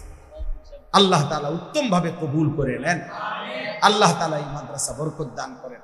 প্রিয় ভাই, আমার সহজ কথা হলো, ইখলাস থাকবে, তাকওয়া থাকবে, অর্থাৎ আল্লাহর জন্য হবে, গুনাহ থেকে বেঁচে থাকার চেষ্টা হবে, নিশ্চিত কারো বিরোধিতায় মাদ্রাসা আটকাবে না, আল্লাহ উঠায় দিবেন। শর্ত কি? ইখলাস হতে। আমার শায়েখ এটা বলছে, আল্লামা মুফতি মুশতাকুর নবী সাহেব হুজুর সবসময় বলেন, ইখলাস ও তাকওয়ার পুঁজি লাগাও, অর্থাৎ আল্লাহর জন্য হবে, গুনাহমুক্ত, ইন্নামা ইয়াতাকাব্বালুল্লাহু মিনাল মুত্তাকিন। আল্লাহ হাবিল কাবিলের কোরবানির দিনে বলে গেছে যে নিশ্চয়ই আল্লাহ মুত্তাকির ইবাদত কবুল করে, গুনাহমুক্ত। আল্লাহ যেন এই প্রতিষ্ঠানকে গুনাহমুক্ত রাখেন। আল্লাহ যেন আমাদের সকলকে দ্বীনের জন্য ইখলাস ও তাকওয়া দান করেন। যেই মা বোনরা এসেছেন আল্লাহ তাআলা আপনাদেরকেও আবেদা সালেহা হিসাবে কবুল করেন। মা বোনদের কাছে অনুরোধ, যাকাতের মাসআলা বুঝা দরকার। কোরবানির ক্ষেত্রে আপনারা কোরবানি আদায় করার চেষ্টা করবেন। আল্লাহ তাআলা আপনাদেরকেও কোরবানি আদায় করার, আল্লাহর ঘর দেখবার তৌফিক দান করেন। সর্বশেষ কথা মনে রাখেন, যুবক ভাই তোমরাও মনে রাখো, আমার একটা শেষ কথা আছে। কথাটা হলো, আমি সব সময় বলি, যেই চোখ আল্লাহর ঘরের কালো গিলাফ দেখে নাই, যেই চোখ মদিনার সবুজ গম্বুজ দেখে নাই, আমার দৃষ্টিতে তুমি কিছুই দেখো না। ওই চোখ যেন কিছুই দেখে, সে দেখলোই কি আর, যে মালিকের ঘর দেখল। রাসূলুল্লাহ সাল্লাল্লাহু আলাইহি সাল্লামের রওজায়ে আতহার দেখলো, সবুজ গম্বুজের সৌন্দর্য, কালো গিলাফের সৌন্দর্য, এটা কোনো শব্দ দিয়ে বোঝানো যায় না। এ কারণে আল্লাহ বলছেন লিয়াশহাদু, সে যেন আয়েশা দেখে, সে যেন এসে দেখে যায়। কাজে আল্লাহ তাআলা আমাদের প্রত্যেককে আল্লাহর ঘর জিয়ারতের তৌফিক দান করেন, এবং এই মুহূর্তে যারা গেছে আল্লাহ তাদেরকে কবুল করেন, যারা যেতে চাচ্ছে আল্লাহ তাদেরকেও তৌফিক দান করেন। সুবহানাল্লাহি ওয়া বিহামদিহি, সুবহানাকাল্লাহুম্মা ওয়া বিহামদিকা, আশহাদু আল লা ইলাহা ইল্লা আনতা, আস্তাগফিরুকা ওয়া আতুবু ইলাইক। আলহামদুলিল্লাহি রাব্বিল আলামিন। আল্লাহুম্মা আনতাস সালাম ওয়া মিনকাস সালাম, তাবারাকতা ইয়া যাল জালালি ওয়াল ইকরাম, ইয়া আরহামার রাহিমিন, ইয়া আরহামার রাহিমিন, ইয়া আরহামার রাহিমিন। রব্বানা যালামনা আনফুসানা ওয়া ইল্লাম তাগফির লানা ওয়া তারহামনা লানাকুনান্না মিনাল খাসিরিন। রব্বানা আতিনা ফিদ দুনিয়া হাসানা ওয়া ফিল আখিরাতি হাসানা ওয়া কিনা আযাবান নার। রব্বিরহামহুমা কামা রব্বায়ানি সগীরা। রব্বানা হাব লানা মিন আজওয়াজিনা ওয়া যুররিয়াতিনা কুররাতা আ'য়ুন ওয়াজআলনা লিল মুত্তাকিনা ইমামা। রব্বিরহামহুমা কামা রব্বায়ানি সগীরা। আয় আল্লাহ, আপনি আমাদেরকে মাফ করে দেন। রব্বে করিম, আপনি মাফ করে দেন। মেহেরবান মওলা, আপনি মাফ করে দেন। রাত গভীরে অল্প কয়েকজন বান্দা আমরা আপনার, আল্লাহ আপনি আমাদেরকে মাফ করে দেন। পেছনের জীবনের সব গুনাহ মাফ করে দেন। আগামী জীবন আপনি সুন্দর করে দেন। ঈমান আমল দান করেন, ইজ্জত আফিয়ত দান করেন, তাকওয়া তাহারত দান করেন, গুনাহ থেকে বাঁচবার তৌফিক দান করেন। আপনার ইবাদত আল্লাহ সহি শুদ্ধভাবে আদায় করার তৌফিক দান করেন। শরীয়তের মাসআলা জেনে জেনে দিন মানার তৌফিক দান করেন। সেজদাওয়ালা কপাল বানিয়ে দেন, কাঁদনেওয়ালা চোখ বানিয়ে দেন, জিকিরওয়ালা জবান বানিয়ে দেন, মহব্বতওয়ালা দিল বানিয়ে দেন, সুন্নাতওয়ালা জীবন বানিয়ে দেন। আল্লাহ সমস্ত কবরবাসীদেরকে মাফ করে দেন। কিয়ামত পর্যন্ত কবরের আযাব মাফ করে দেন। অসুস্থ বিমারি যারা শিফা করে দেন। কামাই রুজিতে হালাল বরকত দান করেন। শহরে বন্দরে, গ্রামে গঞ্জে, প্রবাসে বিদেশের জমিনে যারা আল্লাহ নিরাপদে রাখেন, না ঈমান আমলের সাথে রাখেন, হালাল রোজগার করার তৌফিক দান করেন। আয় আল্লাহ, আপনি সকলকে কবুল আর মঞ্জুর করেন। আমার কিশোর যুবক ছেলেগুলোকে নামাজি বানিয়ে দেন, চরিত্রবান বানিয়ে দেন, আগামীর মাহাদির সৈনিক হিসাবে কবুল করে নেন। দাজ্জালের বিরুদ্ধে লড়বার মতো জিহাদের জজবা হিম্মত আপনি দান করেন। আয় আল্লাহ, আমার দেশের নওজওয়ানদেরকে আপনি কবুল করে নেন। আমার দেশের নওজওয়ানদেরকে আপনি কবুল করে নেন। জালেমের মোকাবেলায় বুক টান করে দাঁড়াবার তৌফিক দান করেন, হিম্মত দান করেন। আল্লাহ, প্রতিবেশীর আল্লাহ আক্রমণ থেকে আমাদেরকে হেফাজত করেন, আমাদেরকে হেফাজত করেন, আমাদেরকে হেফাজত করেন। আল্লাহ, আমার দেশের প্রতি ইঞ্চি জমিন আপনি নিরাপদ করে দেন, নিরাপদ করে দেন। জান মাল ইজ্জত আব্রুর হেফাজত করেন। আল্লাহ, গোটা দেশের মধ্যে খায়র ও বরকত নাজিল করেন। আল্লাহ, আপনি কবুল করেন, মঞ্জুর করেন। আয় আল্লাহ, গাজা ফিলিস্তিনের মজলুম মুসলমানকে বিজয় দান করেন। আল্লাহ, পাকিস্তানের মতো একটা বিজয় ওদেরকেও দেন না। গাজাবাসীকেও একটা বিজয় দেন মাওলা, ফিলিস্তিনকে বিজয় দেন মাওলা, মায়ের চোখ মুছে দেন মাওলা, বাচ্চার চোখের পানি মুছে দেন মাওলা। আয় করিম, আয় করিম, আয় রহিম, আয় রহমান, আয় মাওলা, আপনি বিজয় দান করেন, আপনি বিজয় দান করেন, মজলুমের বিজয় দান করেন, জালেমকে ধ্বংস করে দেন, জালেমকে ধ্বংস করে দেন। আল্লাহ নেতানিয়াহুকে ধ্বংস করে দেন, নেতানিয়াহুকে ধ্বংস করে দেন, ইসরায়েলের বেঈমানদেরকে ধ্বংস করে দেন। আল্লাহ মুমিনের বিজয় দান করেন।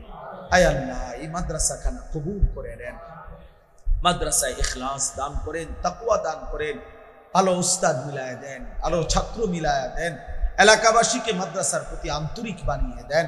আল্লাহ মাদ্রাসার জরুরত আপনি পূরণ করে দেন, আপনি পূরণ করে দেন। আয় আল্লাহ এক আর নেক মোহাব্বতের সাথে মাদ্রাসা গড়বার তৌফিক দান করেন। আল্লাহ অনেক উলামায়ে কেরাম, আমার প্রিয়জন, আল্লাহ আমার মোহাব্বতের উলামারা, আল্লাহ আল্লাহ আপনি সবাইকে কবুল আর মনসুর করেন। আয় আল্লাহ মকবুল ভাইয়ের ভাগ্নি আল্লাহ নাতনি আল্লাহ আফিয়ত দান করেন, অসুস্থ শিফা করে দেন। আল্লাহ আমাদের অনেকে অসুস্থ মৌলা, প্রত্যেককে সুস্থতার নিয়ামত দান করেন। আয় আল্লাহ প্রত্যেককে আল্লাহ আপনি কবুল করে নেন। রব্বির হামহুমা কামা রব্বায়ানি সগীরা, রব্বির হামহুমা কামা রব্বায়ানি সগীরা। আয় আল্লাহ পাশের ভাই তো দোয়া চেয়েছেন, আল্লাহ যার দ্বারা দেশ জাতি এলাকা মহল্লার কল্যাণ হবে, খায়ের হবে, তাকেই মানুষের নেতৃত্বে আল্লাহ আপনি দান করেন। আয় আল্লাহ আপনি সবাইকে কবুল আর মনসুর করে নেন। সুবহানা রাব্বিকা রব্বিল ইজ্জাতি আম্মা ইয়াসিফুন ওয়া সালামুন আলাল মুরসালিন ওয়ালহামদুলিল্লাহি রাব্বিল আলামিন। ওয়া আলাইকুম আসসালাম। সবাই সিঁড়ি নামার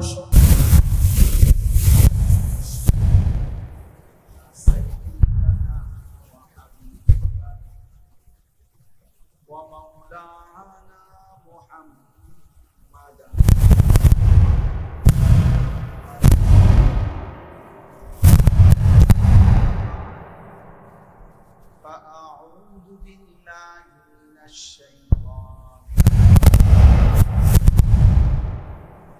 بسم الله الرحمن الرحيم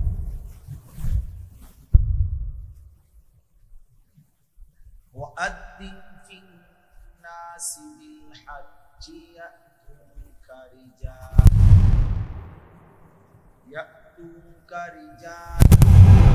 على كل ضامر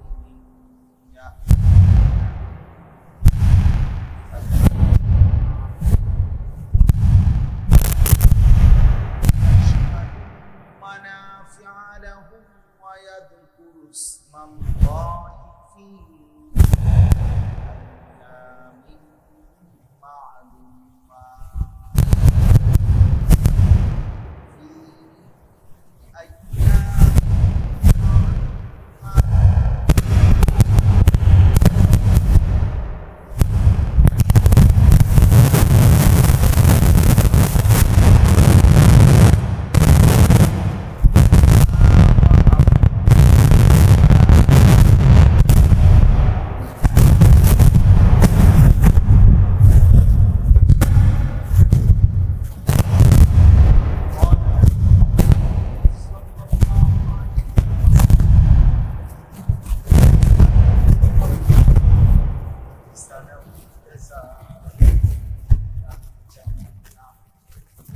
قال صلى الله عليه وسلم وكان سعدا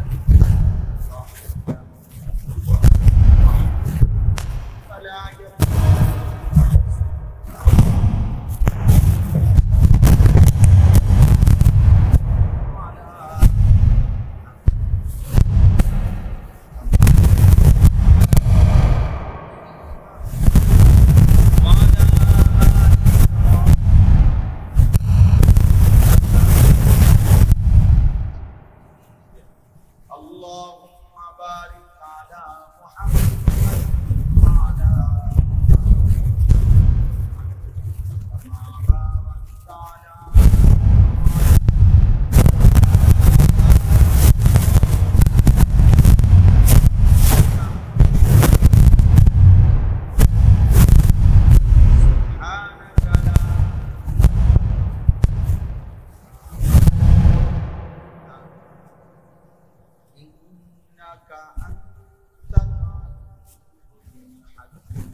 আল্লাহ পাক রব্বুল ইজ্জত যারা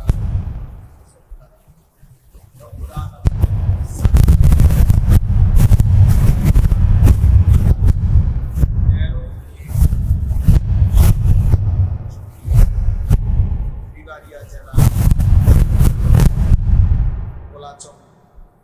নতুন বাজার সংলগ্ন গোলাচক নূরে মদিনা তাহফিজুল কোরআন ওয়াজ আল্লাহ তাআলা আমাদেরকে আসবার তৌফিক দান করেছেন।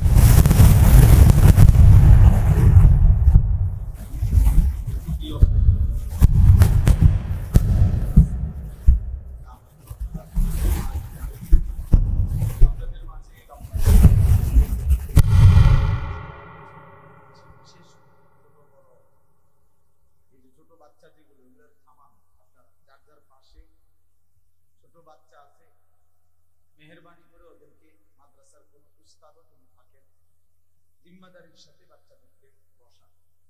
বাচ্চারা যদি নিচে অন্ধকার, মা বোন কিছু মহিলা খুব সম্ভব করছে, আমি উঠতে দেখছি ওই জায়গাটা অন্ধকার। এখন এই ছোট বাচ্চা যদি নিজে নিজে উঠানামা করে তো যে কোনো সময় পেরেশানি হয়ে যায়।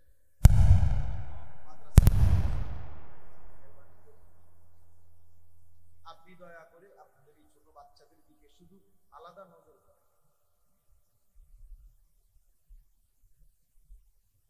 যে কয়েকজন যুবক ভাই ছেলেরা সবাই বসছেন, বাবারা বসছেন, আমরা সবাই মিলে অল্প একটু সময়, রাত অনেক হয়েছে, আমি ব্যক্তিগতভাবে আসার পথে আমার গাড়িটা ডিস্টার্ব করে, গাড়ি হঠাৎ বন্ধ। এই বেটা যাও বাবা, চলো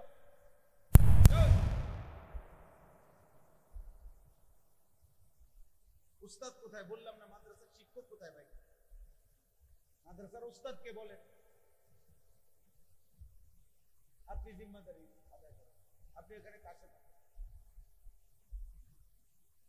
জি, এই কারণে আমার আসতে দেরি হয়েছে, সিএনজিতে আসছে।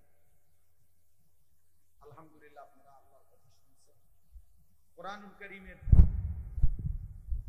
17 নম্বর পারা 22 নম্বর সূরা, সূরায়ে হজ সূরাটার নাম। এই সূরার দুইটা আয়াত 27-28, এই দুইটি আয়াত আমি আপনাদের সামনে তেলাওয়াত করেছি অল্প একটু সময়ের মধ্যে ইনশাআল্লাহ। এই দুইটা আয়াতের উপরে সামান্য কিছু কথা আমরা আরজ করতে চাই। আল্লাহ তাআলা আমাদেরকে তৌফিক দান করেন। সবাই মনোযোগ দিলে সবার ভালো। আসলে দেখেন, আমি প্রত্যেক দিন বলি এই কথাটা, আন্তরিকতা নিয়ে শুনলে, মহব্বতের সাথে শুনলে মানুষের পরিবর্তন একদিনে হয় না, এক বেলাতে হয় না। বাকি শুনতে থাকলে ইনশাআল্লাহ একদিন, আগ্রহ আন্তরিকতা থাকলে আল্লাহ তৌফিক দিয়ে দেন, তৌফিক দিয়ে দেন। আল্লাহ তাআলা বান্দার দিল দেন, আল্লাহ তাআলা বান্দার আমল দেন। এই জন্য আন্তরিকতা, একাগ্রতা, মনোযোগ দিয়ে শুনলে ছোট্ট কথাও অনেক সময় বড় উপকার। অপরিচিত হোক একজন আলিম, হতে পারে মসজিদের ইমাম সাহেব, সবাই চিনে না, কিন্তু আল্লাহ তাআলা তার কথার মধ্যেও অনেক নূর রাখছে। এই জন্য আমাদের দরকার হলো আল্লাহর কথা মনোযোগ দিয়ে শোনা, আন্তরিকতা দিয়ে শোনা। এই জন্য আমরা সবাই যে কয়েকজন আল্লাহর বান্দা বসছেন, এই হাতে যদি মোবাইল ধরে রেকর্ড করেন অথবা এটা নিয়ে হাতে ধরে রাখেন, জীবনেও মনোযোগ আসবে, ফায়দা হবে। এই মোবাইল আপনার দিল কখনো বসাবে না, ওই মোবাইলের মধ্যেই জমবে, হাতে ধরা, অন্তরে বসবে না কোনো কথা। আমার জীবনের এটা অভিজ্ঞতা। এই জন্য আমি অনুরোধ করছি, মোবাইল হাতে ধরে রেখে রেকর্ড করার কোনো দরকার নেই, এমনি শুনুন, এমনি শুনলে ভালো, আল্লাহর কথা বুঝলেই ভালো। আল্লাহ আমাদেরকে তৌফিক দান করেন। এই আয়াত দুইটা, এই দুইটি আয়াতের মধ্যে আল্লাহ তাআলা একই সাথে হজ এবং কুরবানি উভয় বিষয়ে আলোচনা করেছে। এই দুই আয়াতের মধ্যে দুইটা প্রসঙ্গই অল্প কথায় মহান আল্লাহ পাক রব্বুল আলামিন আলোচনা করেছে। ইসলামের গুরুত্বপূর্ণ মৌলিক ইবাদত হজ কুরবানি।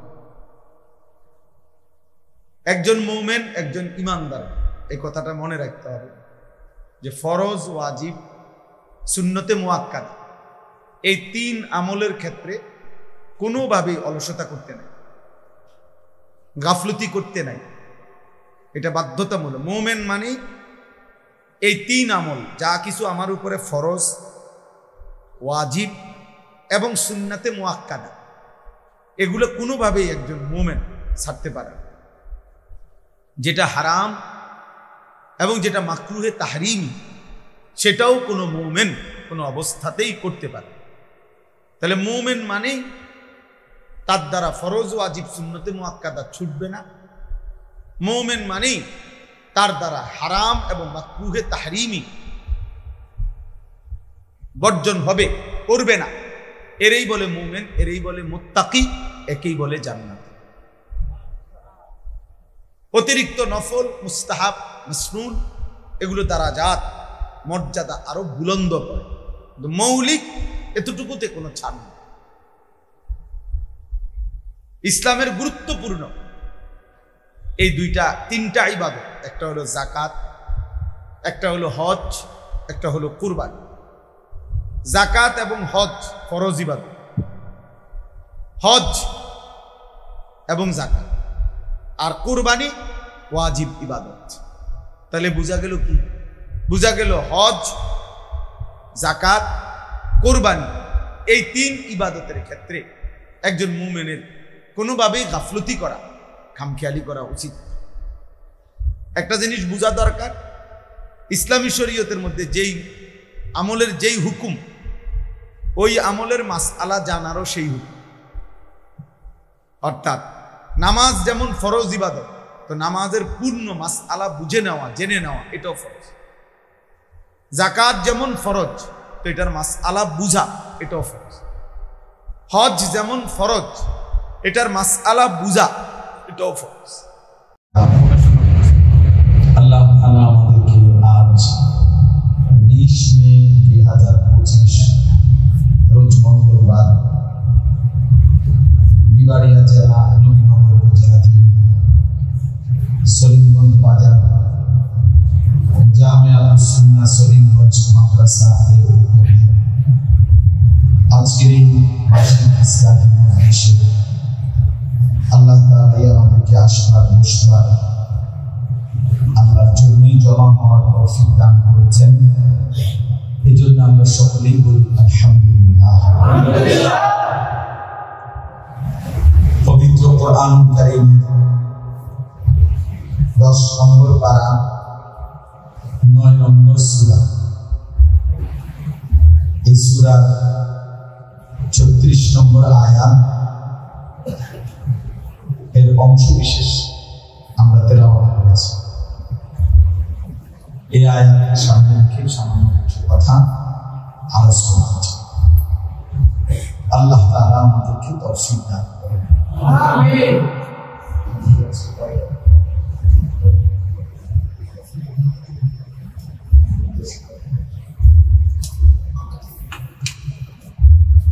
মূলত কোরআন কারীমের মধ্যে আছে আল্লাহ তাআলা বলেন,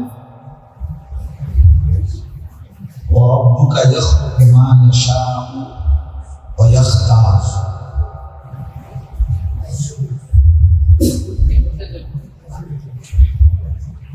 এখন তো সন্ধ্যা হয়েছে। আল্লাহ তাআলা বলেন যে ওয়া রাব্বুকা ইয়াখলুকু মা ইয়াশাউ ওয়া ইয়াখতার। আল্লাহ তাআলাই যা ইচ্ছে করেন সৃষ্টি করেন এবং তিনি বাছাই করেন, আলাদাভাবে নির্বাচিত করেন, বিশেষভাবে মর্যাদা দান করেন, বৈশিষ্ট্যমণ্ডিত করেন।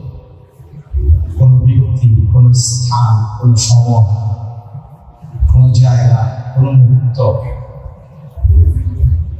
এসব কিছু আল্লাহ তাআলাই বিশেষ আল্লাহর ইচ্ছে মতো সম্মানিত করেন, মহিমান্বিত করেন।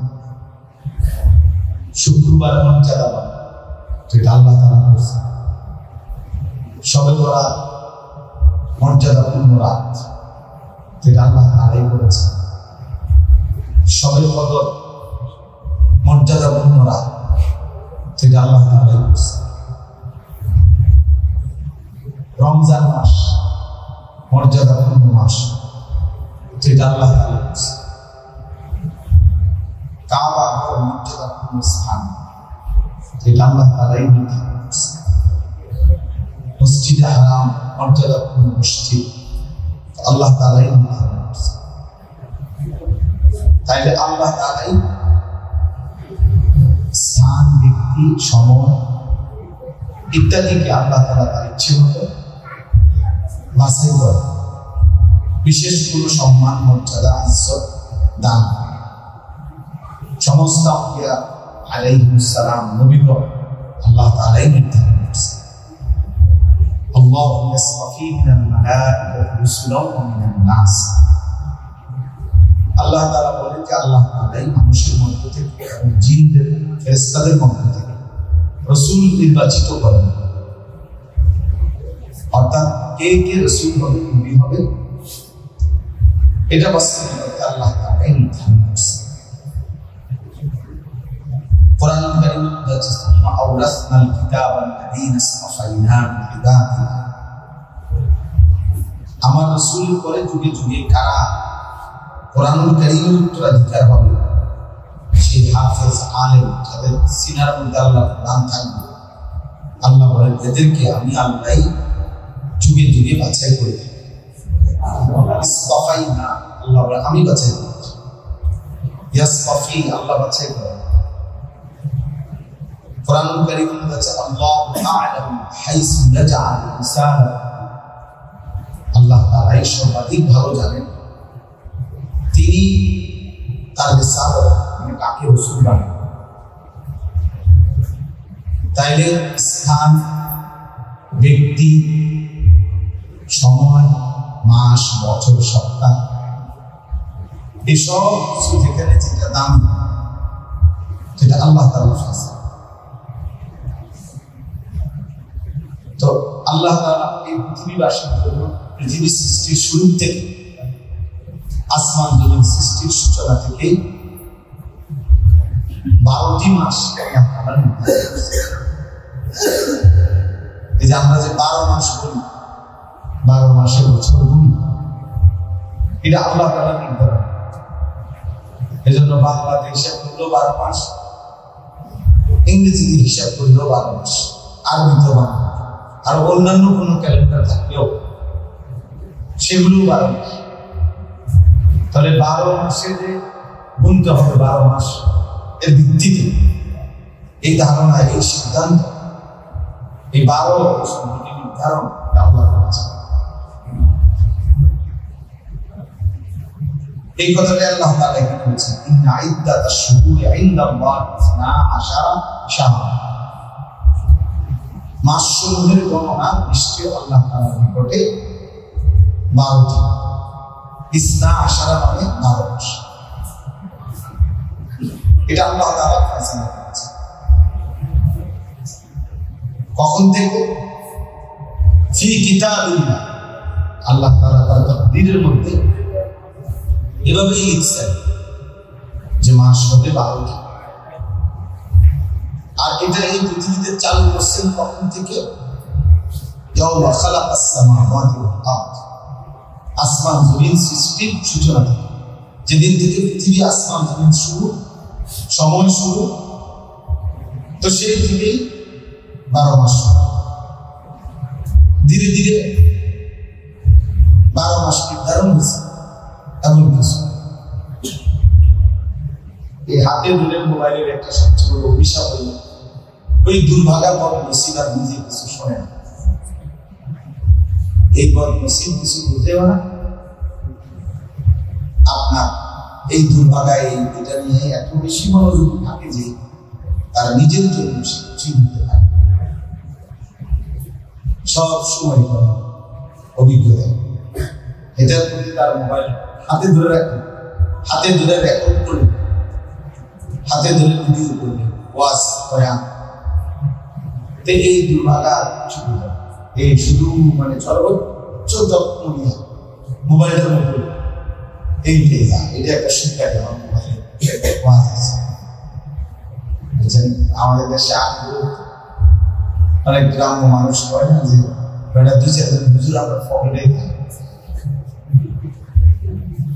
এরকম বহু হুজুর আমরা কি পকেটে এই তো এক ধরনের বাজে নেশা ছাড়া এই এক ধরনের মানসিকতা এই যখন তখন যেখানে সেখানে যত্রতত্র যা পায় বাইরে ছবি উঠানো এক ধরনের বিকৃত মানসিকতা ছাড়া অসুস্থ মানসিকতা ছাড়া এর কোনো বৈজ্ঞানিক ভিত্তিও নেই, এর কোনো দার্শনিক কোনো যুক্তিও নেই। কোরআন সুন্নাহর তো কোনো ন্যূনতম কিছু নাই, বাকি পৃথিবীর জাগতিক কোনো ব্যাখ্যা নেই, কোনো কারণ এই আমি নিজের চুল, নিজের শরীর, নিজের দেহ, বাহিরের মানুষের যখন যেটা ভালো বন্ধু, হাসি কান্না, পাগল, সুস্থ অসুস্থ, গরু ছাগল, যেটা পায় কিছু বিকৃত মানুষের মানসিকতা হবে সারা ছবি ছবি। এটা এক ধরনের এত অসুস্থ মানুষ, একজন মুমিন কমপক্ষে একজন ফিকিরমান মানুষ সে এত ফালতু কাজে সময় নষ্ট করে একেবারে দুনিয়ারই ফিকির দেয়। অর্থাৎ যাদের এতটুকু চিন্তা আছে যে আমার দুনিয়া আরো সাজানো দরকার, আরো টাকা, আরো সম্পদ, আরো প্রাচুর্য, আরো বাড়ি, আরো বড় ব্যাংক, আরো ব্যালেন্স, আরো বিল, আরো ফ্যাক্টরি করা দরকার, মানে দুনিয়াবি সমৃদ্ধিও যারা চায় তারাও এত বেশি ব্যবহার করে না। তারা বড় মোবাইল ব্যবহার আছে না, সেটা তাদের নির্দিষ্ট প্রয়োজন ছাড়া প্রয়োজনের কাজে ব্যবহার চায়। আমাদের ছেলে পেলে যে অপ্রয়োজনীয় ফালতু মানুষের মতো সারাদিন রাত এটা নিয়ে ব্যস্ত আছে, এত পাগল ইউরোপিয়ান বাস্তব ইউরোপিয়ান যারা কাফের মুসলিম ইয়াহুদি খ্রিস্টান এই বেঈমানরাও এত মাথা, এরাও এত, ওরা আরো অনেক বেশি কাজের প্রতি দায়িত্ব। হ্যাঁ হোক তাদের দুনিয়া, তারা দুনিয়া বুঝছে, দুনিয়ায় খুব মন দিয়ে রাখতেছে। এটা খুব জরুরি বিষয়। এই জন্য প্রিয় ভাই এটা খুব বোঝা উচিত। দিন রাত মেহনত করা যায়, পরিশ্রম করা, হয় দুনিয়া আসবে না আখিরাত, হয়তো দুনিয়ার কোনো লাভ হবে আর নয়তো আখিরাতের কোনো কি হবে লাভ, একটা কিছুতে থাকতে হবে। কোনো কিছু দুনিয়া ও আখিরাত, যে কাজের দুনিয়াতেও ফায়দা নাই আখিরাতেও ফায়দা নাই, এটা লাভ, এটা অনর্থক কথা। অনর্থক একটা মানুষের পাঞ্জাবি সেলাই গাও সে গায়ে দিয়ে সেলাই করে, আপনি এটা মধ্যে আলাপ দিলেন কি কাজ করে, কি করে, জাফানি করে, কত বুঝা রয়েছে 260 210 টাকা করে সিলে এনেছে। আমি কোন বিক্রি করছি 260 টাকা, আমার বলে কয় বছর একবার ধান দেবে, এই শুরু আর দুই বছর কি দাম চাইতে বলতে দিয়ে লাগলো, অথচ পাঞ্জাবিটা গায়ে দিয়ে আমি এটার দাম মূল্য কি হবে? তাহলে এই কথাটা বাহ্যিক দৃষ্টিতে দুনিয়ারও কোনো ফায়দা নাই, আখিরাতেরও কোনো কি নেই ফায়দা। এটা লাভ, বেহুদা কাজ, মুমিন লাভ করে না। কাজের প্রতি নিষ্ঠা, কর্তব্যের প্রতি নিষ্ঠাবান। আমি নিজে বলছি, মুফতি শফি রহমাতুল্লাহ আলাইহি বলেছেন যে কাজের প্রতি একনিষ্ঠতা, কর্মের প্রতি গভীর মনোযোগ, এটা যদি আল্লাহ তাআলা কোন কাফেরের মধ্যে দেখে, বেঈমানের মধ্যে যদি এটা পাওয়া যায়, তো ওই তাকেও আল্লাহ তাআলা তার ওই কাজের মধ্যে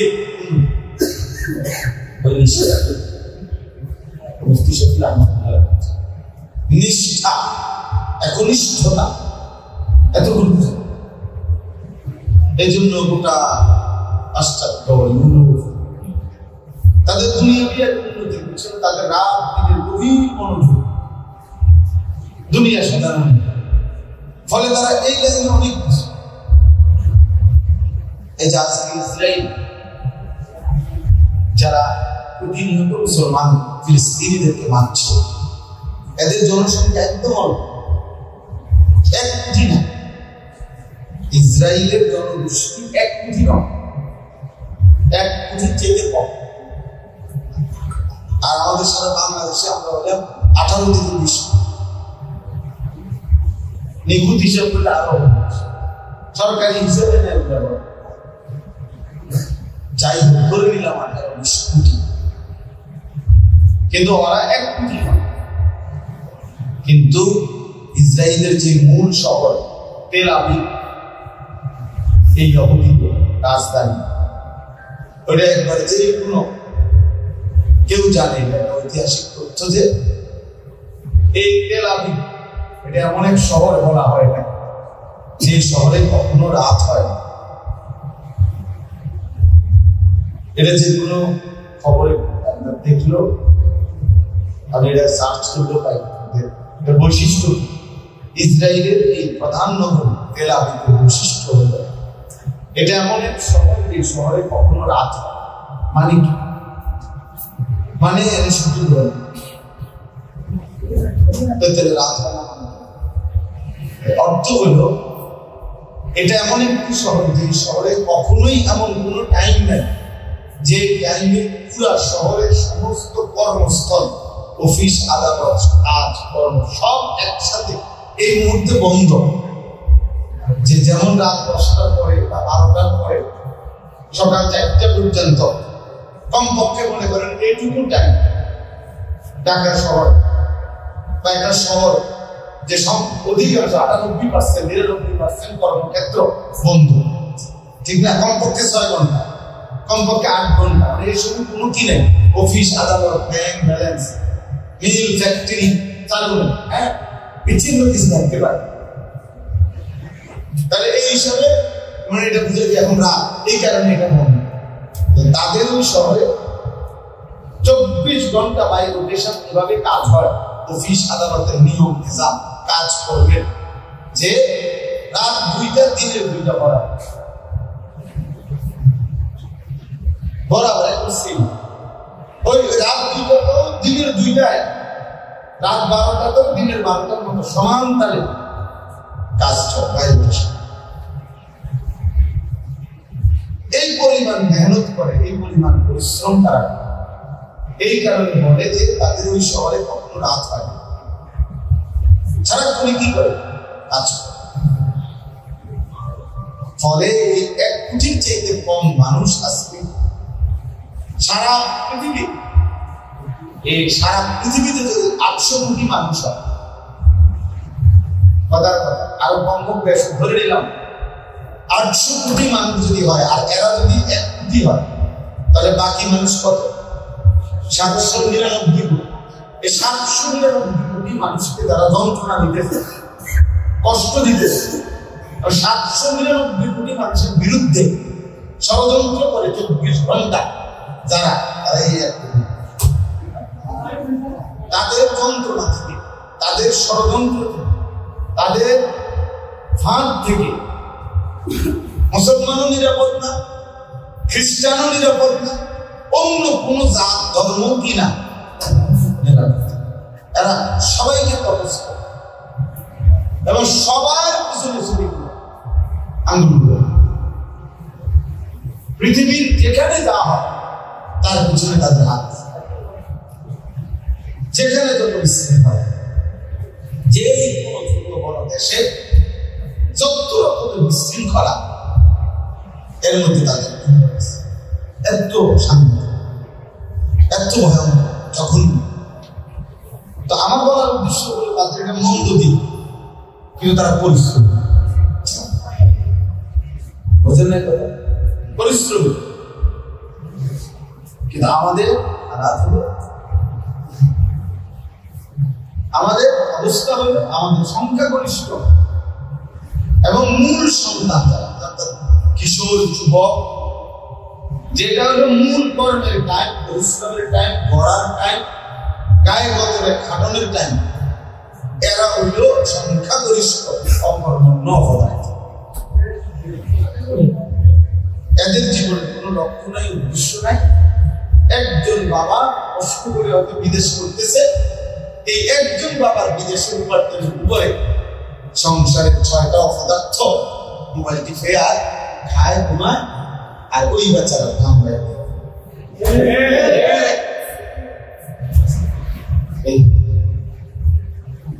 যার ফলে আফসোস ছাড়া, তাহলে আমাদের যথেষ্ট পরিমাণ জনশক্তি আছে, আমাদের কিশোর আছে, আমাদের যুবক আছে, মেধা আছে, বুদ্ধি আছে, শরীরের সক্ষমতা আছে, সব আছে, কিন্তু আমরা পিছিয়ে পড়ি।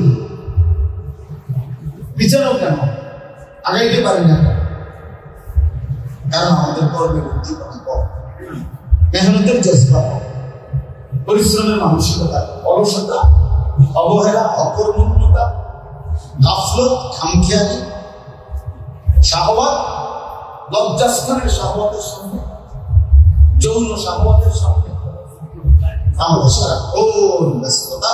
আমাদের মূল অংশ, যে আমার কাছে একটা কিতাব আছে, বিশ্ববাদ ফাকাত, শুধুই যুবকদের জন্য, তার তো এখানে লেখা আছে যে যুবক শুনো, তোমার বয়স হলো, তোমার হায়াত হলো বাইনা দুফাইন। আল্লাহ তাআলা কোরআন কারীমের মধ্যে বলছে যুবকের বয়সটা হলো 2 দুর্বলতার মাঝের সময়। অর্থাৎ যুবক তুমি, তোমার বয়সটা 2 পাশেই দুর্বলতা। এক পাশে হলো শিশুটা, সেটাও দুর্বলতার সময়, আরেক পাশে হলো বৃদ্ধটা, ওইটাও দুর্বলতার সময়।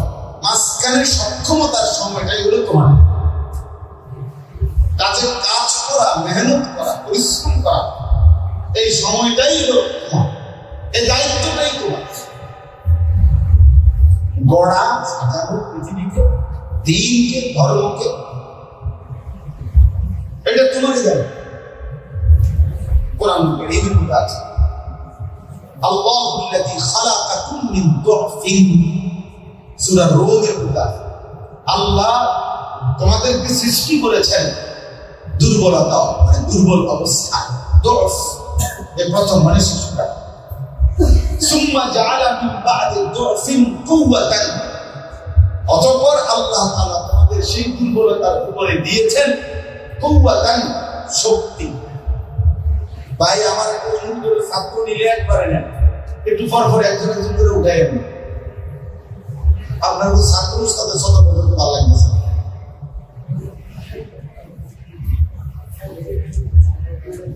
উঠাউটি করবেন না, একদম উঠাউটি করবেন। এটা কোনো 3 ঘন্টার জন্য বসছি আমি আপনাদের চেয়ে বেশি ঘড়ির দিকে তাকাই গেছি। আলহামদুলিল্লাহ, আমি তো ভাবছি হবেই না, যে বৃষ্টি নামছে। এরপরও পরে বললাম যে দিলাম আমার যাই সব আইজামি না যায় রাজ্যে ঘুমাই। এরপরে হে বলতে পারা যাইতে যাক যাইতে, তাইলে আল্লাহ তাআলা বলতেছেন সুম্মা জাআলা মিন বা'দি দুফিন কুওয়াতান, অতঃপর আল্লাহ তোমাদের সেই দুর্বলতার উপরে দিলেন কুওয়াতান, মানে কি শক্তি, তার মানে জোর। সুম্মা জাআলা মিন বা'দি কুওয়াতিন দুফান শাই'আন, পুনরায় আবার সেই শক্তিকে ফিরিয়ে দিলেন দুর্বলতা এবং দুঃখ। তাহলে আশ-শাবাবু বাইনা দুফাইন, যুবক হলো 2 দুর্বলতার, এদিকেও তার দুর্বলতা, এদিকেও তার কি যৌবন কালকে কাল। এবার তুমি যদি পিছন দিকে ফিরো তাহলেও দুর্বলতা, যদি সামনে আগাও তাহলেও কি আসতেছে দুর্বলতা। তাহলে কাজ করা এখন মেহনত করার এখনই সময়।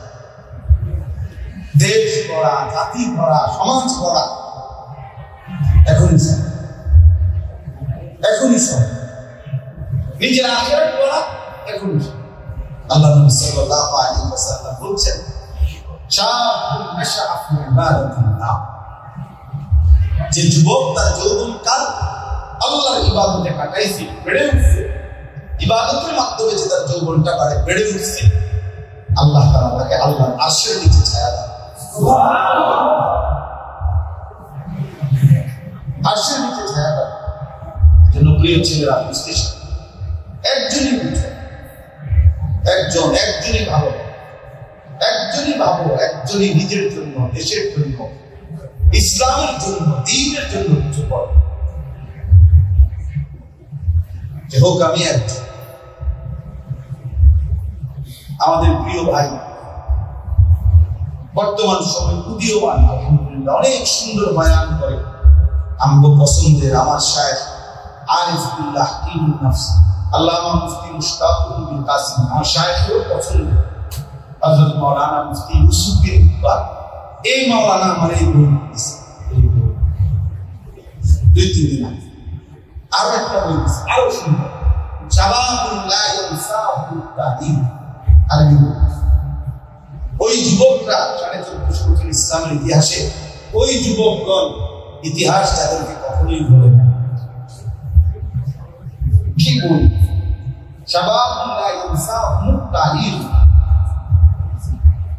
সেই যুবকগণ মানে সাহাবীদের থেকে নিয়ে ধারাবাহিকভাবে অনেক নওজোয়ান, ওনাদের জীবনী যাদেরকে ইতিহাস কখনোই কি করে নাই বলে। অর্থাৎ তারা তাদের যৌবনকালে এমন অমর কীর্তি, এমন অমর হিম্মতের বিষয় পৃথিবীতে উপস্থাপন করেছেন যে পৃথিবীবাসী যুগ যুগ ধরে, 1000 বছর ধরে তাদেরকে মনে রাখছে, স্মরণ। আল্লাহ তাআলা আমাদের প্রিয় মাওলানাকেও উত্তম দরকার। তো আমি বলতেছিলাম যে আমার কথা পছন্দ ছিল, ওই মোবাইলের দিকে বিরক্ত লাগছে। ফাগরি মাদ্রাসার ছাত্র মাশাআল্লাহ দাঁড়ায় মোবাইলে এমন ভাবে চাইতেছে, দাঁড়াইতেছে, কমাইতেছে, খুব মনোযোগ। আমার মনে হয় না পড়া এত মনোযোগ দিয়ে। এটা পাইয়া যে সে কি খুশি হয়েছে, যিনি তার হাতে এটা দিয়েছে তিনি তার সবচেয়ে এহসান দিয়েছে। এবং কে দিচ্ছে আমি তাও দিচ্ছি। অনেক বড় কল্যাণ করছে ছাত্রের, যে তাকে সবার সামনে বুঝাইছি তুমি কি সুন্দর মোবাইল বুঝাইতে পারো। আল্লাহ দুইজনকে বুঝে।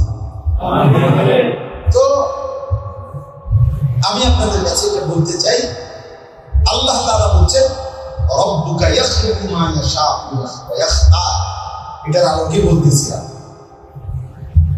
যে আল্লাহ তাআলা এই আয়াতের মধ্যে বলছেন, যে আয়াত আমি পড়ছি, ইন্না ইদ্দাতাশ শুহুরি ইনদাল্লাহি 12 শাহরা, নিশ্চয়ই আল্লাহর নিকট মাসসমূহের গণনা 12। কত? 12। তাহলে 12 মাস পৃথিবীতে, যে 12 মাসে বছর হবে, 12 মাসের হিসাব চলবে, এটা কে নির্ধারণ করে দিয়েছে? সময় আল্লাহ ঠিক করে দিয়েছে। সময় আল্লাহ, সময় কার? আল্লাহ। জন্য বাবা এটা বুঝো, এই এক কথা জীবনের জন্য যথেষ্ট, যে আমার হায়াত, আমার জীবন মানে আমার সময়, আমার সময় মানে আমার জীবন, জীবন মানে সময়, জীবনের কদর করা মানে সময়ের কদর করা, সময়ের কদর করা মানে হায়াতের জীবন।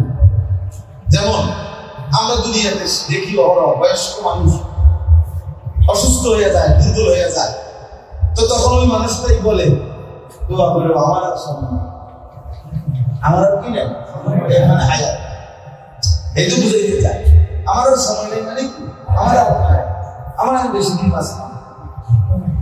একেবারে মারাত্মক অ্যাক্সিডেন্ট অথবা মারাত্মক কোন অসুস্থ ব্যক্তি এটা বলে দোয়া করলো আমার আর কি নেই সময়, আমি আর বেশিক্ষণ বাঁচি, আমার আর হায়াত। তাহলে জীবন মানে সময়, সময় মানে জীবন।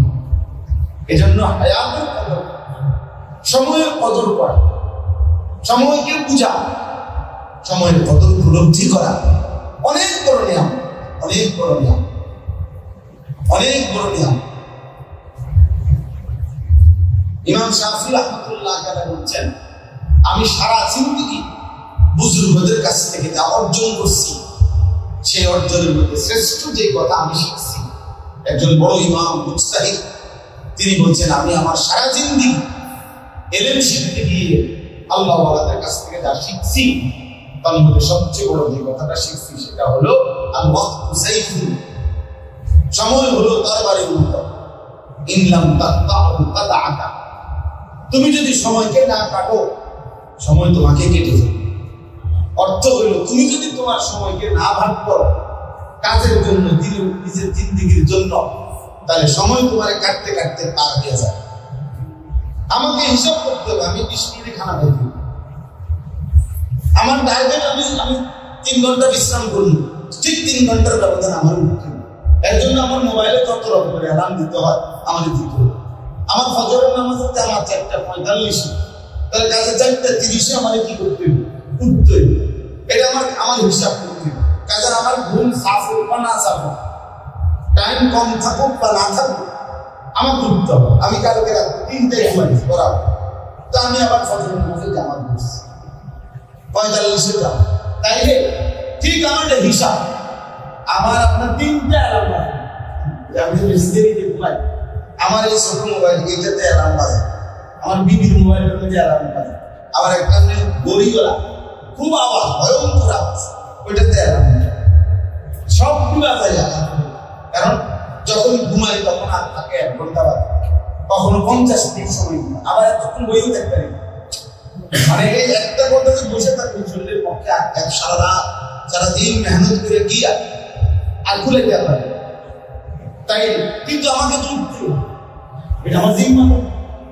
তাইলে ইমাম শাফি রাহমাতুল্লাহ আলাইহি বলেন, তুমি যদি সময়কে না কাটো, মানে ভাগ না করো তোমার জিন্দেগির জন্য, তাহলে সে তোমাকে কাটতে কাটতে তোমার উপর দিয়ে নিয়ে যাবে। এটার সহজ সবচেয়ে সুন্দর উদাহরণ হলো ওই দেওয়ালগুলো। রাত্রেবেলা অন্ধকারে লাইট নিয়ে একাকী হলে চারিদিকের আওয়াজ বন্ধ হয়ে গেল, কেউ খেয়াল করে দেখবেন দেওয়াল বলি, তখন এই সেকেন্ডের কাটাটা আওয়াজ শোনা যায়। আমি প্রায় ভালো লাগে এটা ভাবি যে আমার সময় আমার কাটতে কাটতে কি করতেছে, চলে এই সেকেন্ড ঘুরছে, মানে আমার হায়াত, আমার ঘন্টা চলে যাচ্ছে, আমার মিনিট চলে যাচ্ছে, আমার মিনিট চলে যাচ্ছে। আমি যখন বাসার থেকে আজকে বের হয়েছি তখন বাজে 12:30, এখন বাজে কি 8টা, 4:50। তাই এই সময় আমাদের মধ্যে কি আমার হায়াত কমায় দিই। এই জন্য আল্লাহ তাআলা বলেন, আসমান জমিন সৃষ্টির সূচনা থেকে আমি আমার তাকদীরের ফয়সালা অনুপাতে 12টি মাস নির্ধারণ করেছি। মিনহা আরবাআতুন হুরুম, আর এই 12টি মাসের মধ্যে আমি আল্লাহ তাআলা 4টি মাসকে সম্মানিত করেছি। কয়টা মাস? আল্লাহ বলে এটা আমার অকাট্য বিধান, মানে মাস হবে 12টা, আর এই 4টা মাস থাকবে সম্মানিত। এটা কখনোই নড়চড় হবে, নড়চড় হবে 11 মাসও হবে না, 13 মাস হবে, 13 মাস হবে। একবার আপনার আমাদের এই বাংলাদেশে 1 ঘন্টা কমায় দিয়েছিল, মনে আছে না? আহা মুসিবত কাহাকে বলে, 1 ঘন্টা কমায় দিয়েছিল। এই যন্ত্রণায় আমরা তখন এমন বিপদ ছিল যে আপনার তখন বলতে হইতো প্রত্যেক কাজে আগের 9টা না 9, আগের 10টা নাকি এখনকার 10টা, আগের 11টা নাকি এখনকার 11টা, এইটা বলতে এত বিরক্ত লাগতো। তো আল্লাহ তাআলা বলেন, যালিকা দীনুল কাইয়্যিম, এটা আমার অকাট্য বিধান যে এটা নড়চড় হবে না। এইবার আল্লাহ তাআলা বলেন, এই যে কথাটা আমার বলার উদ্দেশ্য, ফালা তাযলিমু ফীহি ফিহিন্না আনফুসাকুম, এই কথাইটা বলার জন্য আল্লাহ তাআলা বলেন, অতএব হে আমার বান্দাগণ, সম্মানিত ওই 4টি মাসে তোমরা গুনাহের মাধ্যমে, আমার আমল বর্জনের মাধ্যমে এবং গুনাহ করার মাধ্যমে নিজের উপর জুলুম করো না, নিজের বরবাদ করো না। ফালা তাজলিমু ফীহিন্না আনফুসাকুম, ওই মাসগুলোতে তোমরা নিজের উপরে কি করো না, জুলুম করো। মানে জুলুম কিভাবে করবে? 2 ভাবে। এক হলো কর্তব্য করণীয় গুলো ছেড়ে দেওয়ার মাধ্যমে, 2 নিষেধগুলো করার মাধ্যমে। নিষেধগুলো যা আমার, তা যদি করো এটাও যেমন নিজের উপরে জুলুম করলা, আমার আদেশগুলো যা করো নাই তো এটাও নিজের উপরে কি করলা, জুলুম। ফালা তাজলিমু ফীহিন্না আনফুসাকুম, তোমরা নিজের উপরে জুলুম করো। তাইলে এই 12টি মাস যেটা মুহররম থেকে শুরু হয়েছে, জিলহজ মাসে আইসা শেষ হয়, এই 12টি মাস আল্লাহ তাআলার পক্ষ থেকে নির্ধারণ করা। আর ওই 4টা মাস সম্মানিত মাস। তো সেই 4টা মাস কোন 4টা মাস, এটা নবীজি সাল্লাল্লাহু আলাইহি ওয়াসাল্লাম স্পষ্টভাবে হাদিসের মধ্যে তিনি বলে দিয়েছেন। নবী সাল্লাল্লাহু আলাইহি ওয়াসাল্লাম বলেছেন, সালাসুন তাওয়ালিয়াত, 3টি মাস হচ্ছে ধারাবাহিকভাবে।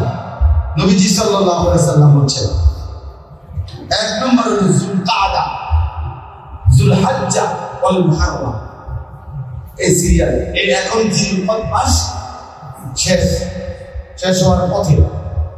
ওই যে বললেন কত তারিখ, কত হলো 22, আজকে 22 জিলহজ। এরপরে যে মাস আসছে জিলহজ, এরপরের মাস হলো মুহররম। এই 3টা মাস সম্মানিত। আর আলাদা রজব মাস, যেটা রমজানের আগে 2 মাস, অর্থাৎ রমজানের আগের মাসের নাম শাবান, তার আগের মাসের নাম রজব মাস। তাহলে এই 4টি মাসের আল্লাহ তাআলা নবীজি সাল্লাল্লাহু আলাইহি ওয়াসাল্লাম ব্যাখ্যা করে দিয়েছেন যে এটা সম্মানিত মাস।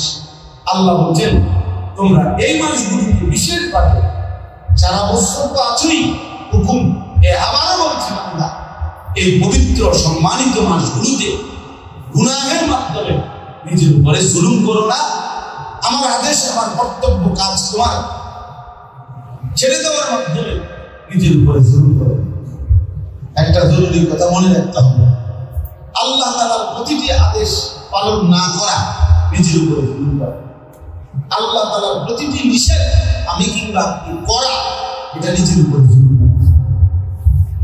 জুলুম করা হয় অবশ্যই জুলুম কাকে বলে?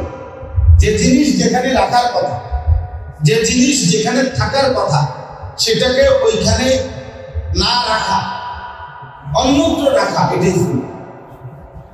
এটাই কি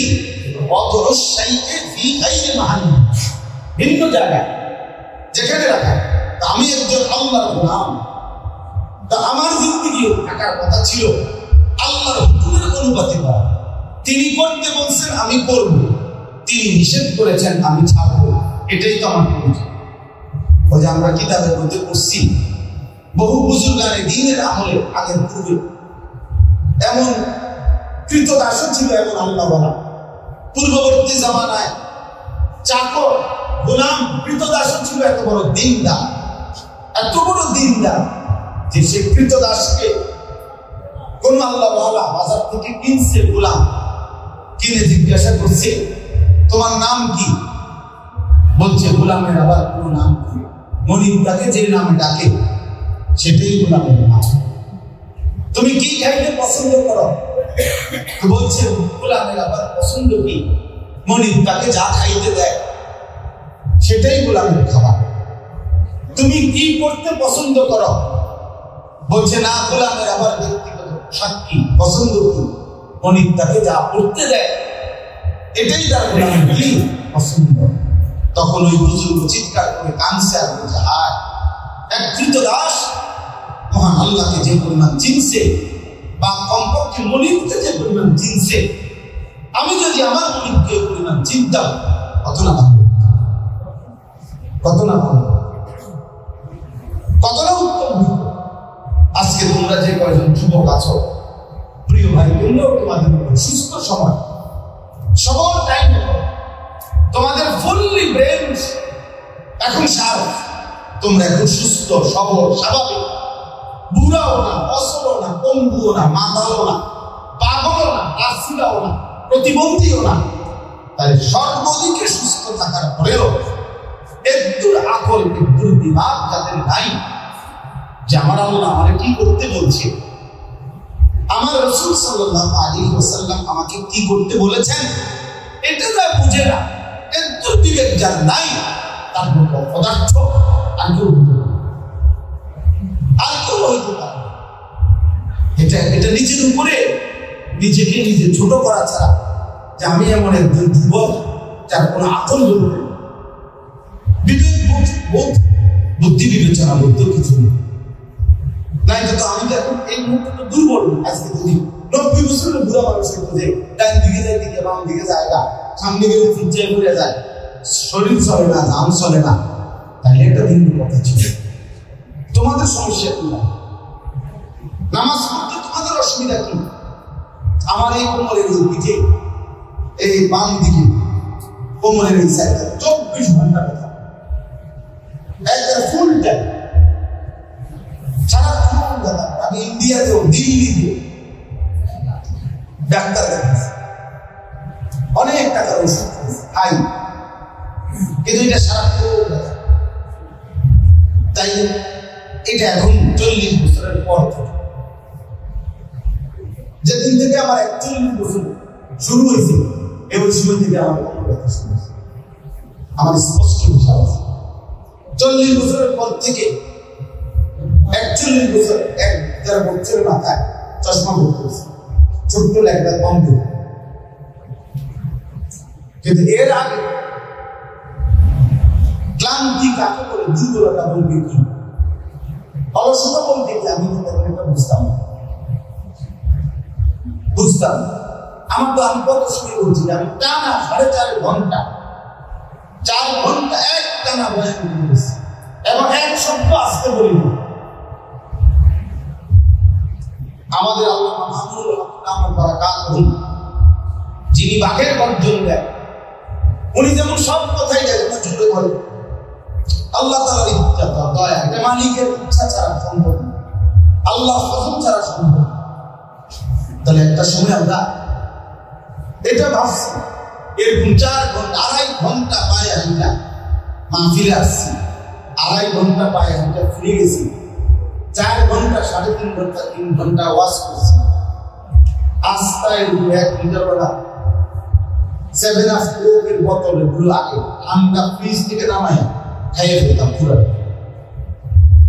ক্লান্তি কাকে বলে এটা বুঝতাম না, কিন্তু এখন সারাক্ষণই ক্লান্তি হয়, কষ্ট হয়, ধীরে দিতে হয়। তাহলে এখন বয়সের হালাত, কিন্তু নওজোয়ানের সমস্যাটা, নওজোয়ানের সমস্যা।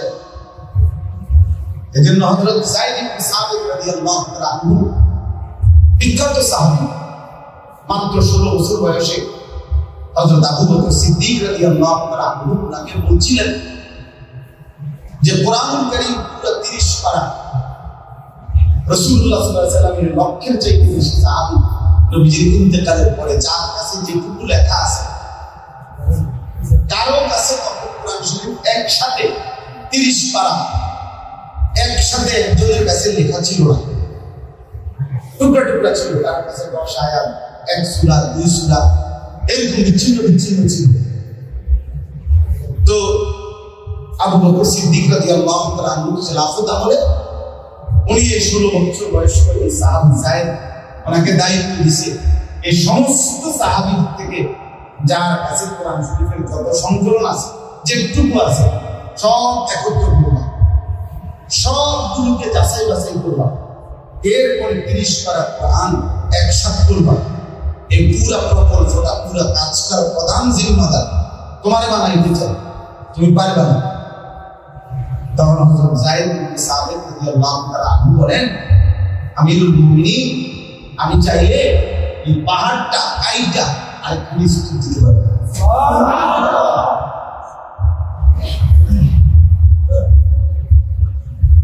আমি এই পাহাড়িটা কাইটা আরেকটু দিতে হবে। কি ভাবছে? নওজোয়ান পারবো না তো কে পারবে? যুবক করবে না তো করবেটা কি? অর্থাৎ তিনি হীনমন্যতা বোধ করেন, তারা হিম্মত করছে, আল্লাহ তারা সাহায্য করছে, আল্লাহ তারা সাহায্য করছে। এই জন্য আল্লাহ তাআলা বলেন, ফালা তাযলিমু ফীহিন্না আনফুসাকুম। আমার বান্দা এই পবিত্র সম্মানিত মাসে নিজের উপর জুলুম করো, নিজের বরবাদ করো। কোরআন কারীমের মধ্যে বহুত আয়াত আছে। আল্লাহ তাআলা এই কথা বান্দার কাছে, আমাদের কাছে চেয়েছেন যে প্রতিটা গুনাহ বান্দা, তুমি তোমার উপরে জুলুম করো, তুমি নিজের ধ্বংস করে দিও না নিজের হাতে। কোরআন কারীমে আল্লাহ তাআলা বলেন, ওয়ালা তুলকু বিআইদিকুম ইলা তাহলুকা।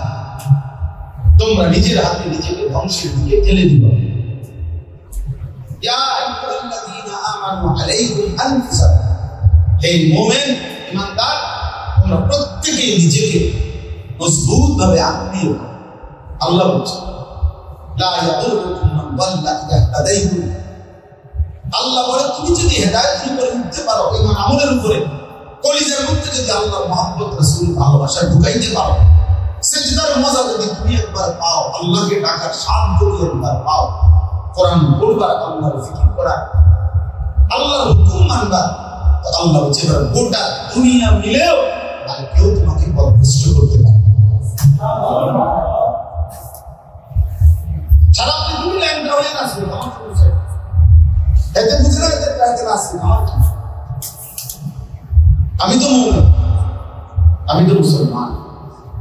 খ্রিস্টান সেনাপতি একজন কিশোর নওজোয়ান সাহাবীকে বন্দী করে যুদ্ধে তার সুন্দরী মেয়ে দিয়ে 3 দিন আমরা উর্দু কিতাবে পড়ছিলাম, চেষ্টা করছে 17-18 বছরের নওজোয়ান সাহাবী যুদ্ধবন্দী তার সুন্দরী মেয়েকে দিয়ে অপকর্ম করায় আলাদা রুমে আটকায় রাখছে, মেয়েকে সেই রুমে একাকি দিছে। 3 দিন পরে সেই মেয়ে বলছে তার বাবাকে, ইন্নাহু হাজারুন আম শাজার। এই যুবক হয়তো পাথর নয়তো কোনো গাছ। এই মানুষ লা ইয়ালতাফিতু ইলাইয়া মাররাতান। এই যুবক বাবা একবারের জন্য আমার দিকে ফিরেও তাকায় না। লা ইয়াকুতু আল্লাহ ইয়াহতাদাইন। নবী সাল্লাল্লাহু আলাইহি ওয়াসাল্লাম বলেন, ইয়া শাবাব কুরাইশ গুদ্দু আবসারাকুম ওয়াহসানু ফুরুজাকুম। নবীজি বলছে, হে কুরাইশের যুবকগণ, তোমাদের চোখ নিচের দিকে নামাও, লজ্জাস্থানের হেফাজত করো। রাসূলুল্লাহ সাল্লাল্লাহু আলাইহি ওয়াসাল্লাম বলেন, মান ইয়াদমান লি মা বাইনা লাহইহি ওয়া মা বাইনা রিজলাইহি আদমান লাহুল জান্নাহ। যে তার দুইটা জিনিস ঠিক রাখবে, এই দায়িত্ব নিবে, আমি রাসূল তার জান্নাত বুঝায় দেব। এই দায়িত্ব নিবে। এক, 2 চোয়ালের মাঝের জায়গা মানে কান, মুখ মানে জবান, যে তার জবানকে সুন্দর রাখবে। 2 রানের মাঝখানের জায়গা লজ্জাস্থান, যে তার লজ্জাস্থানকে হেফাজত করবে। নবীজি বলেন, যে তার জবানকে হেফাজত করবে, যে তার লজ্জাস্থানকে হেফাজত করবে, আমি রাসূল তার জান্নাতে যাব। আদমান লাহুল জান্নাহ। জন্য গুনাহ ছেড়ে দাও। আমিও এখন এই আয়াত বলার উদ্দেশ্য, এই আয়াত বলার উদ্দেশ্য খুব দ্রুত গতিতে আমাদের সামনে যে মাস আসতেছে সেটা জিলহজ মাস। আর এই জিলহজ মাস আল্লাহ তাআলা সম্মানিত 4টি মাসের একটি অন্যতম মাস, সেটা আমাদের সামনে আসতেছে এবং এটাও চলতেছে জিলকদ। এর মধ্যে এই জিলকদ এবং জিলহজ মাসের মধ্যে জিলহজ মাসের প্রথম 10 দিন, পহেলা জিলহজ থেকে 10ই জিলহজ পর্যন্ত, এই 10 দিন, এই 10টা রাত 10টা দিন সবচেয়ে সম্মানিত সবচেয়ে ফজিলত এটা আমাদের আসতেছে। স্বাভাবিক হিসাবে কয় তারিখ পড়বে তারিখ হিসাব করো, স্বাভাবিকভাবে যদি হিসাব করো পহেলা জিলহজ আমাদের বাংলাদেশে কোন তারিখ?